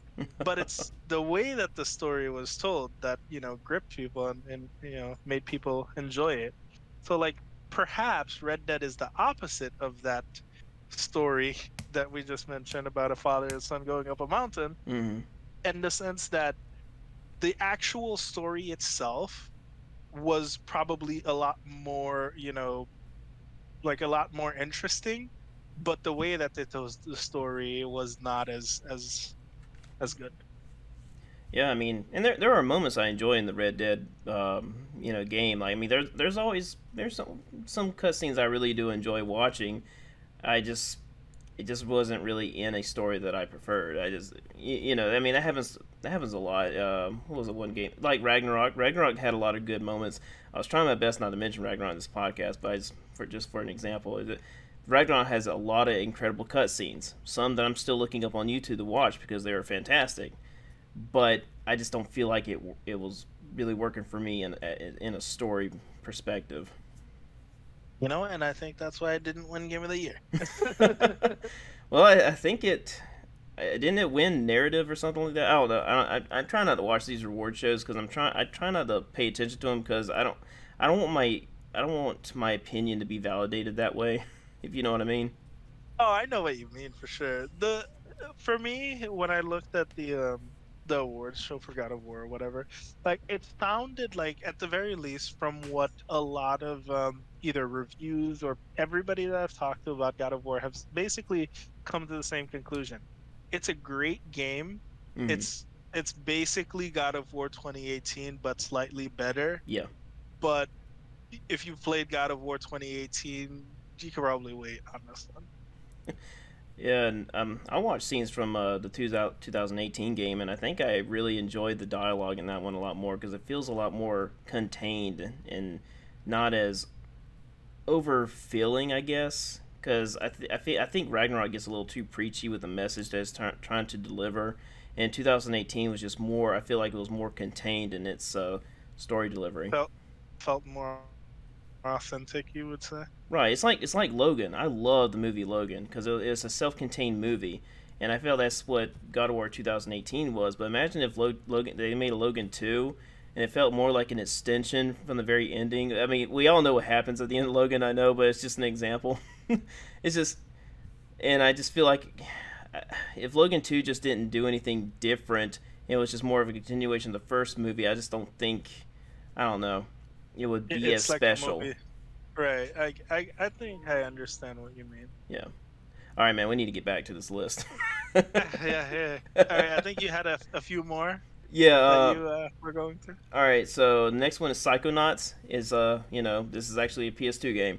My biggest issue with Psychonauts is that I can't seem to find a good port of it. I think I might try it on Xbox and see if it's a bit better, but for some reason on the PS5 it doesn't run well, and it's crashed on me a couple times, and I really want to play it so I can play the second game because the second game came out, was it last year or the year before? Oh God, dude, that whole time frame with COVID was a blur, but probably around COVID time. So maybe 2021. I don't think it was last year. Yeah, I think we would have seen it more. Yeah, I think you're right. But I want to play the second one, but I want to understand what the game is about first because the second game did very well. I think it was a sleeper hit because no one talks about it because I guess it was mainly just single player. But uh, Microsoft only, right, for the second game, or no, it's am on I wrong? PlayStation. It's on PlayStation too. Okay. Yeah. Yeah, So but I think it was obviously Microsoft owns Double Fine now, so yeah, that's what I'm well, thinking. I don't. I mean, I Or hope. wait, do they own them or they worked with them or something? Like it came, I think it came to Game Pass. Ugh, you know what? Now I have to look it up. Uh, oh heck, I put down costume Psychonauts. I'm not gonna get anything. Psychonauts 2. Yeah, it's for PlayStation. Also, Okay, it is. Yeah, dang, it yeah, got a I 10 see. out of 10 on Steam. Yeah, no, I heard the game was very like the narrative is very very good, and obviously all the different little gameplay styles was pretty good too.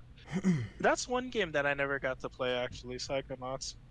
Yeah, I need to find a good port for it. I'm low key hoping that they remaster it so it can match Psychonauts 2, but I don't know if they have any plans or any interest to do that. So I really want to play the first game so I can get into what type of world this is because it's very interesting because you go into these mines, because the game's called Psychonauts. You go into the brains of other people, and the level design is focused on the type of character they are, and it's extremely unique. And you collect these little stamps that float around the level. Is their version is their collectible in the game, um, and I want more of it. I want to see more of it. The little bit I played was absolutely intriguing, and I just wish that I could play it without having to worry about it crashing. I definitely think the Xbox Series systems is probably the best way to play them because like Psychonauts is like a OG Xbox game if I remember right. Oh, it was. Yeah, I think so. So it's like, no, maybe it was 360. I don't remember 100%. Um, but it's one of those games that it runs so well on Xbox because of the way that it upscales. I think that might be your best place to play it for sure. Okay, well maybe I'll try it. I'll try it there then, because I'm not that much into trophies these days. The only reason why I'd rather play something on PlayStation is one, because I love the PlayStation controller, and two, because of trophies. But I haven't been very impressed with trophies lately, so it's not really a priority anymore. So I'll definitely try it on the Xbox. Yeah, for me honestly, when it comes to choosing a system for PlayStation, honestly, just because I've been playing PlayStation since like 2008 or 2007. Mm-hmm. That's basically why I'm still, kind of just mostly playing on PlayStation. But for the most part, if I have something where um it's on Xbox and PlayStation, I don't know. So a lot of times I'll pick the Xbox version. And there's a game. It's available right now for PC and Xbox, but they've already announced that it's coming to PlayStation. But I don't want to play it on Xbox because I mean I guess a little part of me is like I'd rather play it on PlayStation because what if I like the trophies and I don't Oh know. yeah, no, I guess I'm just I more know. nostalgic to play it on PlayStation because that's where I play most of my games. And if it's coming to PlayStation, then I might as well just wait for it to come on PlayStation. Oh yeah, no, I definitely hear that. There's a few things that I'll definitely play on Xbox over PlayStation. Um, just because I don't know, it feels more like an Xbox game. I don't know. Does that make any sense? Like in Yeah. Ninja Gaiden, for example, like I have Ninja Gaiden, the older games, the Ninja Gaiden 1 and 2, the 3D ones that released on the 360 era, and or well, original Xbox and then 360. Um, dude, those games, I don't know why. I just think of them as Xbox games. They're on PlayStation too, but I don't know. I just think of them I as know what you Xbox. mean because I like playing shooter games on the PC because I love moving my mouse and shooting like that. Yeah, some games you just like, you think of them for a specific system. Like, It, I don't know, if I'm playing an RPG game, I feel like I'll probably play it on PlayStation. well, Yeah. I played High on Life first on PC, but my PC sucks right now, so it couldn't run it properly. But the little bit I played where I was shooting, I was like, man, I can't. This feels really good, with moving the mouse and using WASD. Nice. Yeah, so it definitely feels more like a PC game to you. Hmm. But I think High on Life is still a game I'm going to wait for. I mean, I've already finished it, but if it comes out for PlayStation, it's a game. Heck, I'm going to go into another side topic. High on Life, I feel like should have been made for the PS5, and the reason why I say that is because there's a portal system in the game, and it doesn't run very well. If it was made for PS5, it could be as fluid like Ratchet and Clank Rift Apart. So it's very weird seeing this game on Xbox where the loading times is atrocious, and the potential it could have had on PS5 disturbs me. You know what I mean? Sorry. No, no, no, I know what you mean. Give me a second. My wife stepped in for a second. 1 second.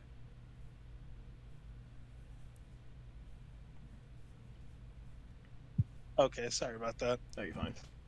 No, Um, yeah. but yeah, let's jump back into it. My all right. Before we go to yours, I got Ape Escape, PS1 game that was on that's on PlayStation Plus currently.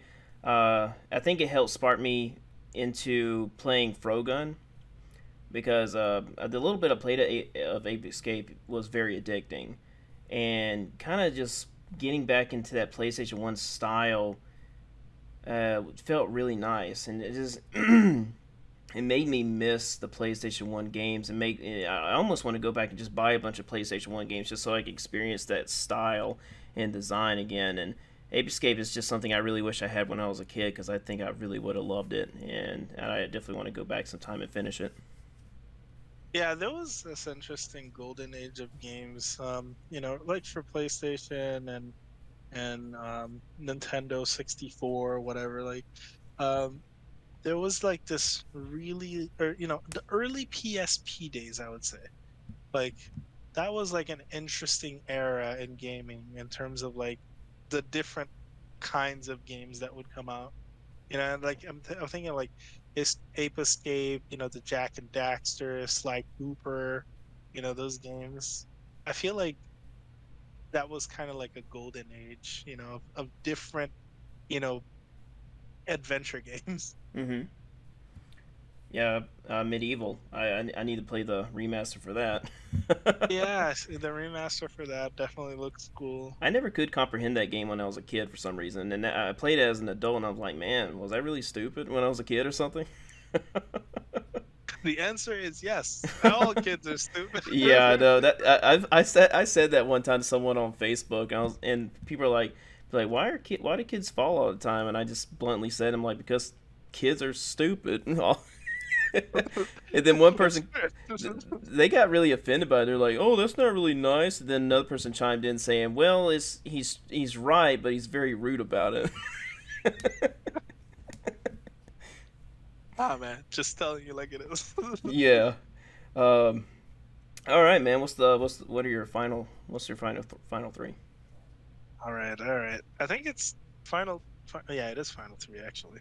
All right, so final three. I'm gonna go with first one, The Witcher 3. Oh. I have to beat that game. I have to.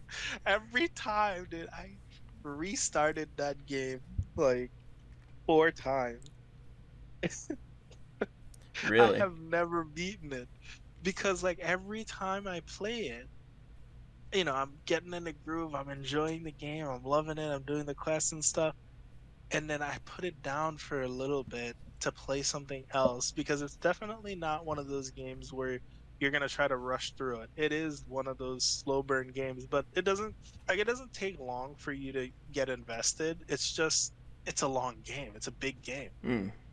But every time I put it down, I forget how to play it. I can never remember how to play The Witcher. It's very different than every other game. So it's like I have to re-remember how to play it. But there's like a level of resource management in the game that is so specific that if you mess up, it almost feels like you can soft lock yourself. Hmm. I've gotten to the point where like my weapons would break and I wouldn't have enough gold to repair them, which means I couldn't battle enough monsters to get more resource. It's crazy, dude. The beginning of The Witcher is nuts. Yeah. And Oh, sorry. no, I was gonna say, I'm one of those people where if you give me the ability to go somewhere, Oh, I'll sorry. probably try to go there. Uh, And you don't want to do that in The Witcher. Hold on 1 second, please. All right. All So, right. Sorry about that. My wife came home and she's like, "You're still having a podcast?" I'm like, "Yeah." She's like, "Is the 2 hour this 2 hour podcast becoming a norm now?" I'm like, "I guess so." They suddenly become the 2 hour. There's now a 2 hour standard. well, we did talk about a lot of other stuff, I guess. Oh yes. All right. Sorry. Did you have anything else to say about Witcher 3? No, just that I keep, you know, needing to remember how to play that game, and the only thing I can do is restart it every time. But yeah, it's definitely one of my highly it's like ranking really highly on my list in terms of games that I need to beat. Like I just have to beat it. In a way, I kind of wish that they didn't have the story campaign in The Witcher 3 and they just had the side missions because that's where the strength of the game is, in my opinion. Because I feel like I could just do the side missions all day long. Because the part of the game I really hated was the story campaign, and I was like, man, I just want to do the side missions. And it's very rare Yeah, that an open world game is like that, where the side missions are like amazing. You know, no, dude, that's so true. Like honestly, that's one of the things that like whenever I'm playing The Witcher, it's like, man, the quality of these side quests are just so good that like you can't help but seek them out. mm-hmm. All right, man. What you got next? Okay, so next would be one second, okay. Next is Dead Cells. It's a Oh, roguelike. Yeah, and honestly, mainly the main reason I want to play Dead Cells, I know I might like it just because like I love I love Risk of Rain. That's like one of my favorite look roguelike games mm-hmm. that I played, and Dead Cells is similar. But one of the main reasons I wanted to play Dead Cells is because during the Game Awards, they announced Dead Cells X Castlevania crossover. Yep. I have to play I kind of want to play Dead Cells so I can get a feel and understand the actual mechanics of the game and everything mm-hmm. and get a feel for the character. Just so when that comes out, I'm definitely getting that day one. Yes, I'm that's excited for that. gonna make me play Dead Cells again because I'm so interested to see how they handle that. I'm not a big roguelike fan, but I'm like, man, I just want to try it just to see how they handle Castlevania. Yeah, that's one of the big draws for me too. All right, I don't know if you wanna mention a couple, and then we'll go down to like the final Oh game yeah. or whatever. All right, so my next one is Fist, which stands for Forged Forged. and Shadow Torch. Ah, Yeah, so you know that about it. game Okay. seems. Yeah, I was curious about that game too. Cool So game. I think I got pretty far, but it was excellent. I loved every bit of it. Um, I don't know, it's such a weird looking game, and the gameplay is fantastic and very addicting. It's a Metrovania like game, and man, it's not really doing anything necessarily new because it feels like a lot of older games mashed together, which I really love about it. Um, I think I got to a part where I had to where I had to do combos or something like that, and I just wasn't really. I was like, oh man, I'm not in the mood to do these combos, and so I just kind of paused on it. And it's probably been about 2 years since I last played it, but I really loved the my experience with the game. Yeah, you know what? I'll throw that into my list real quick. I'll steal your game real quick and Okay. just throw that in my backlog. I need to play that. Yeah, I love that fist weapon. I love how you can color your fist. I color my favorite color is pink, so I color the fist pink. And it's I'm like, man, they didn't have to throw that in, but they did, and I love being able to customize that fist like that. And oh yeah, the tools to use are also fantastic. I feel like the gameplay motivates me to use all the tools, which is something I wish High on Life did, like I mentioned earlier. And all the tools are really fun to use, and somehow they've motivated me to use combos, which games hardly ever do for me. Nice. Yeah, then that's sign of good design. Yeah, yeah, definitely. I mean, the bosses are also really cool and really fun, so they definitely nailed that part. It's just a solid game. It doesn't really do anything quite better than anyone else, but it doesn't do anything worse. It's just a very solid game, a very solid experience, and definitely, unfortunately, a lot of people don't talk about it. I don't think I've ever heard anyone else mention it really. Yeah, it doesn't get a lot of spotlight, but I think it should, Yeah. based on what I've seen from it, for sure. The cutscenes are also really nice, and what did they? I know, yeah, they speak English. Dang it! It's been so long since I played the game. I really don't want to say anything that's not accurate about it, but I love the creature designs, like the rabbit and the bear. Definitely very unique. It got a very realistic look to it, but it's just Dang it! How do you what is that word? Something they Anthropomorph. anthropomorphic. Yeah. dang it. This last podcast, I was struggling on a word like Leviathan axe. Yeah. I don't know if you saw the last podcast or not, but Which is the last one I saw was from it was it all. was Punk Disorder. Oh, okay, yeah. The most recent one I released was with All Daimo again. Oh, okay. You had another talk with it. Okay. Yeah, yeah. That was released beginning of this month, January. Yep. It was okay. Yeah. Then I probably didn't see it because it's so freaking busy. Oh, okay. Yeah, definitely check that one out. That one had some really good conversations, and I feel. Okay. Yeah. No, I'll definitely look it up. Now there's one. I usually throw it on while I'm at work and I just listen for the most part. Oh, okay. There's this one part where I used the wrong word to describe my condition, and I mentioned that I'm a germaphobe. I'm like a borderline germaphobe, but in the podcast I say I'm a germaphobe and I'm a kleptomaniac. Oh, the kleptomaniacs say like you steal stuff? Yeah, you're addicted to stealing, but I meant to say hypochondriac. Oh, yeah, hypochondriac. I got you. So I think back, I'm like, oh man, I'm gonna sound so silly, but I don't know. It almost sounds like a joke where you're like, oh, I'm a germaphobe and I'm a kleptomaniac, so it's conflicting. That's funny. Oh, that would be if there was an RPG slider, that would be Yeah, I love to very steal, but I'm a specialized. germaphobe. I don't like touching anything. Yeah. But all right, yeah. So my next one is Hot Wheels Unleashed. Oh man, the Yo, I got that game. I haven't played it, but I oh want to play. man, the driving feels so good in this game. I hate that I stopped playing it. And it's another game that feels very classic. It's a very nostalgic like game because it has like a little, a classic level selection, kind of like yeah, I guess Super Mario Brothers 3 is a somewhat of a good comparison on how it works.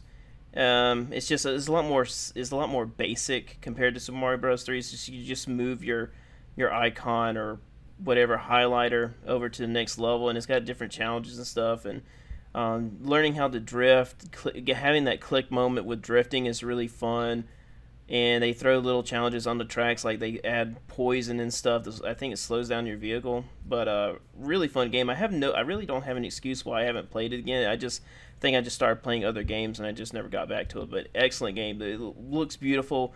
The vehicles look like they're toys. I mean, just incredible details. I wish there wasn't a loot box system. If anything, I wish you could unlock vehicles through more challenges instead of just random chance. You know that mentioning that, I'll just quickly throw a game out there. We don't have to talk about anything. Hmm. Lego Star Wars: The Skywalker Saga, uh, that game Okay. with all the 9 Star Wars games. I want to play that game. I played the first level and I haven't gone back. It's okay. It's just one of those games. I feel like it's just probably like one of those timeless classic type of games Hmm. where you just jump in and you play and have fun and then put it down, play something else, and then one day you come back to it or something. Yeah, Um, it's really weird that we saw that type of game because we already have a Lego Star Wars game, and yet they made it again, but with different level designs and different cutscenes. yeah, I heard so much good stuff about that game. Yeah, it's crazy how Like, they have all 9 movies, and no, I that's definitely need kind to of go back. crazy. Huh? No, I said that's kind of crazy, and I Yeah. think that's one of the big draws for me. I kind of want to see what they do and what their little, take on the stories are. And yeah, I just feel like it would be like a fun ride, kind of game. And you can also switch the voices to Lego voices.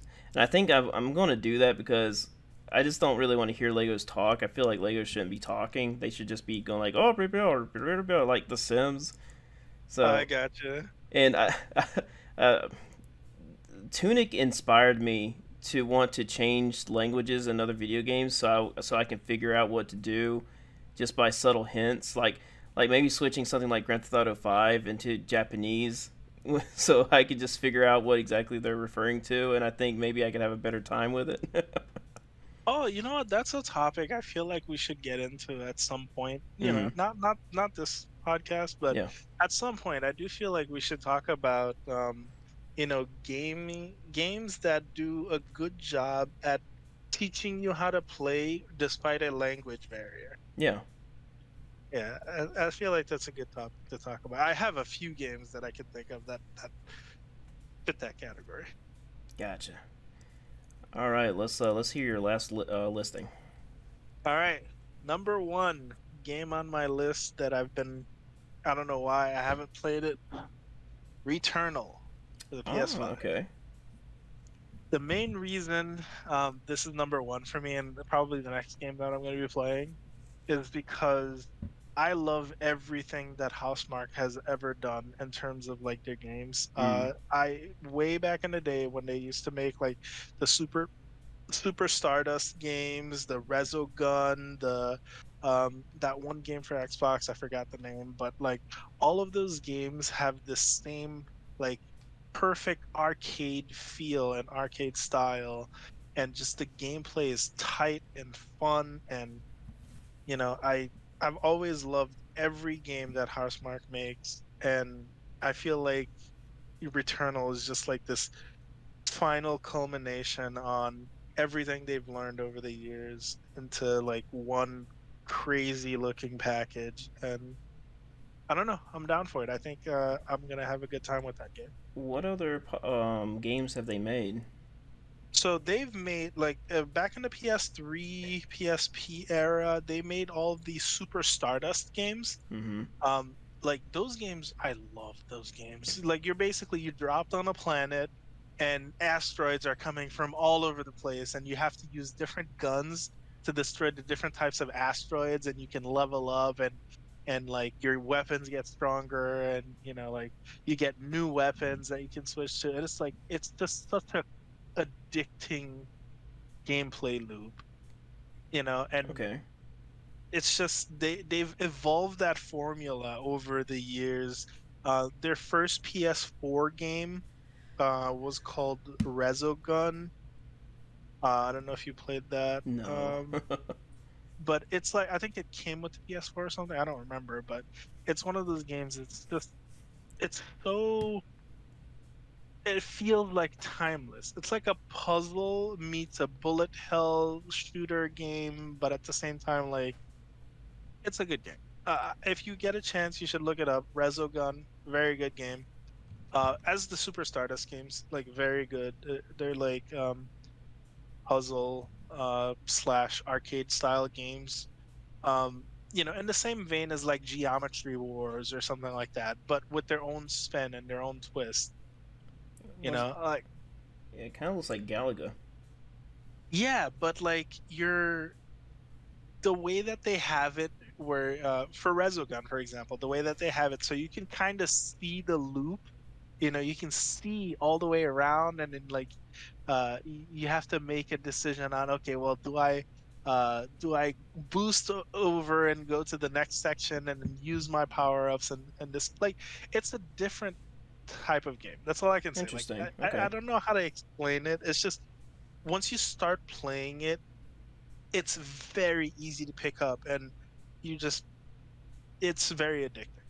But Returnal is like their three full on 3D take on a bullet hell game that you can run and jump and shoot and slash and do all kinds of stuff within a bullet hell you know confine, like within that frame of a game. And it's it seems so well executed. I don't know about the story. I haven't played it, obviously, but the actual concept of the game and the actual controls, I did try it. The controls are so tight. It's so good. Like they make some of the tightest controlling games, you know, in the industry, and it just feels good to play. Their games feel very good to play. Okay, I'll have to try it again then. I didn't really give it a good chance. I think I played it at the wrong time. I'm really bad about sometimes just trying a new game at the wrong time, and I think I think I really need to try Control when I really feel good about that type of style of game. Oh yeah, Control is another good Oh one. wait, did I say Control? Oh, okay, yeah. I don't know if you meant Returnal, but Yeah, Control sorry, I is meant to say another. Returnal. For some reason, they're I know they're two different games, but I keep getting them mixed up for some reason. It's okay. It's just a one word game. That's why. Control, Returnal, Returnal, the Control. Yeah. But yeah, I'm definitely like I'm psyched about playing that game just because again, I've loved everything that these guys have made and um I just feel like this is gonna be another really good one. Yeah, I remember when that game was coming out. I'm like, I wonder if this game flops and people will just come up with memes saying Returnal. Yeah, I did return that. That game was Oh, definitely a Returnal. I bet you people returned it anyway. It's not for everybody. Like Yeah, House yeah. Mark games are not for everybody. But still, like I'm excited. Like I'm ready to play that game. Well, That's my first game to start off the backlog cleaning. well, definitely tell me about it. Maybe you can motivate me to play it. I think there are I'm pretty sure there. I know. Well, I'm sure there are upgrades you unlock throughout the game to help keep the gameplay fresh and not as repetitive. Kind of like with Dead Cells, where you get upgrades and stuff to improve your gameplay and such. I mean, I don't think they would make the game boring by just keeping you at just one weapon at the entire for a while. No, it doesn't. And my brother recently beat it 'cause I even though I bought it, I let him borrow it because I wasn't playing it. So he Hmm. just beat it and he was like, the gameplay loop is so addicting and you can level up and upgrade and the game rewards you for playing well. So like if you're if you're doing well, like you're defeating a bunch of enemies without getting hit, you progressively get stronger and your weapons, get, more, like they do more damage or they do like different types of attacks or whatever. I feel like that's awesome. And it feels like one of Wow. those games where you could play it for a long time and enjoy it for a long time. Okay, yeah, I'll have to re-download that. I need to get that memory stick, the SSD for the PS5, so I can download more games.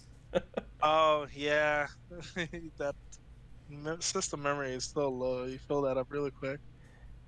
All right, my last one is Far Cry 5. I've done so much. It's kind of a Days Gone situation where I've done so much in the game that I feel like it should be over with, but I still haven't finished the story.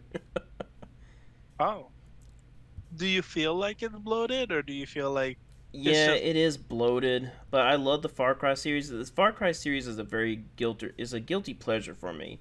I seem to love every game, but they don't really step it up too much. It's kind of the same, but for some reason I'm like, oh, I gotta play every game. It's just so addicting, and I feel like I'm adding on to the problem of video games, but I just really enjoy them.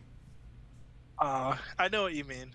Like you feel like, man, they should really like do something new and something fresh, but at the same time you're like, but I like this. So I'll Yeah, just and I'm not saying it's entirely the same. You do get a jetpack. You get several different well, not jetpacks, but backpacks that do different things. Like you can shoot rockets to kind of wipe out a good chunk of enemies, or you get one that I think has a flamethrower kind of power, and so that's very new. I thought that brought a nice little like superpower to your character that you can use if you're in a really tight situation. So that's different.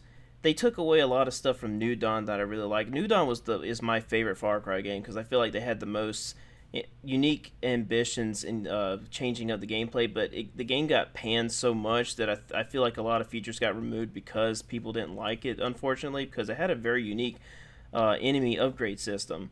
Because at the beginning, the enemies don't have armor on, and then later on, they look like bikers basically, and they have a bunch of tough armor on. And you can also liberate factions multiple times, and I found those extremely satisfying to liberate. And they totally took that out from Far Cry 5, and I think there are little tiny hints of it, but it's just not the same. And but still, I really enjoy Far Cry 5 because one thing about the Far Cry series that I love that the Grand Theft Auto games used to have, and that's random moments, random unscripted moments. You know, when you're walking around in San Andreas and all of a sudden a plane will just slam into the ground, blowing up cars.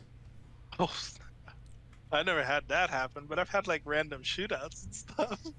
Oh, that seems to happen. Well, random planes will just run into each other in San Andreas or run into buildings. I mean, fly into Holy buildings. Sorry, smoke. you never seen Oh that? no, yeah, I've never had that happen. That's Oh crazy. man, yeah. I mean, have you finished San Andreas, right? Oh no, yeah, I've never finished a single Grand Theft Auto game. Oh well, maybe But that's that's why. Maybe you haven't because put enough time into it to see those random events. But that's what the Far Cry games have.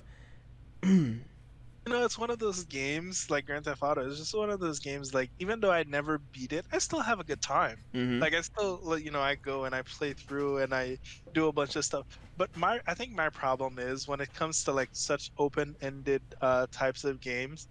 I'll just go and do whatever I want. I'll never stick to actually doing missions and stuff, Mm-hmm. and I'll never beat it. And that's one of the main reasons I still haven't beaten The Witcher to this day is because there's a new side quest somewhere, and I'm like, oh, just let me go do that. Even though I'm under leveled, I, fight my way through anyway. And I'm like, oh, because the game lets you do it. Because Mm-hmm. if the game didn't let you do it, it was just like, ah, you're too low level, come back later or whatever. I guess I'd just play through the story. But the game is like, you're low level, but you can try it if you want. And I'm like, okay, I'll bang my head against the wall for a couple hours just to complete the one, but I'll have fun anyway. And for me, that's a win. Man, in San Andreas, just maybe sometimes just pick up the game and just start walking down the street. Just something as simple as just walking down the street, and I guarantee you'll run into something unscripted, and it's incredible. It might even pull you into the game more because I really wish more open worlds did that, where you can just simply walk down the street, and then all of a sudden, a car just runs into a building, and someone starts shooting at you, and then another car pulls up and starts shooting at them, and it's just a whole havoc. Police show up, and you're just running out of a whole situation that you didn't even you didn't intentionally put yourself into. Right? No, no, and I've done that actually. Okay. That's my favorite part about Grand Theft Auto games is to do that stuff. I'll just go around the world and do random stuff, and it's fun. I, It's I don't just fun to be in a Grand Theft Auto world. I don't know if it's entirely intentional in Far Cry, but I've had crazier moments of unscripted events happening. I don't know where the footage is. Far Cry 4. I was just simply talking to an NPC about the next mission. All of a sudden, the music gets dramatic and everybody's freaking out. I'm like, what the heck is going on? And uh, it's because a hawk was chasing everybody down. What? There was a hawk like targeting the NPCs, targeting me, and everybody's freaking out, shooting at the hawk. And all of a sudden, a plane comes in and starts shooting at the hawk. One of the funniest things I've ever seen in the video game, where a little tiny bird, a hawk, is attacking people, and it is so bad. The moment is so dramatic that an airplane comes in and starts shooting at the bird. Oh my gosh. I need to find that footage. It is incredible, and I think I eventually shoot it, and it just slowly floats down to the ground. I'm like, man, that's kind of anticlimactic.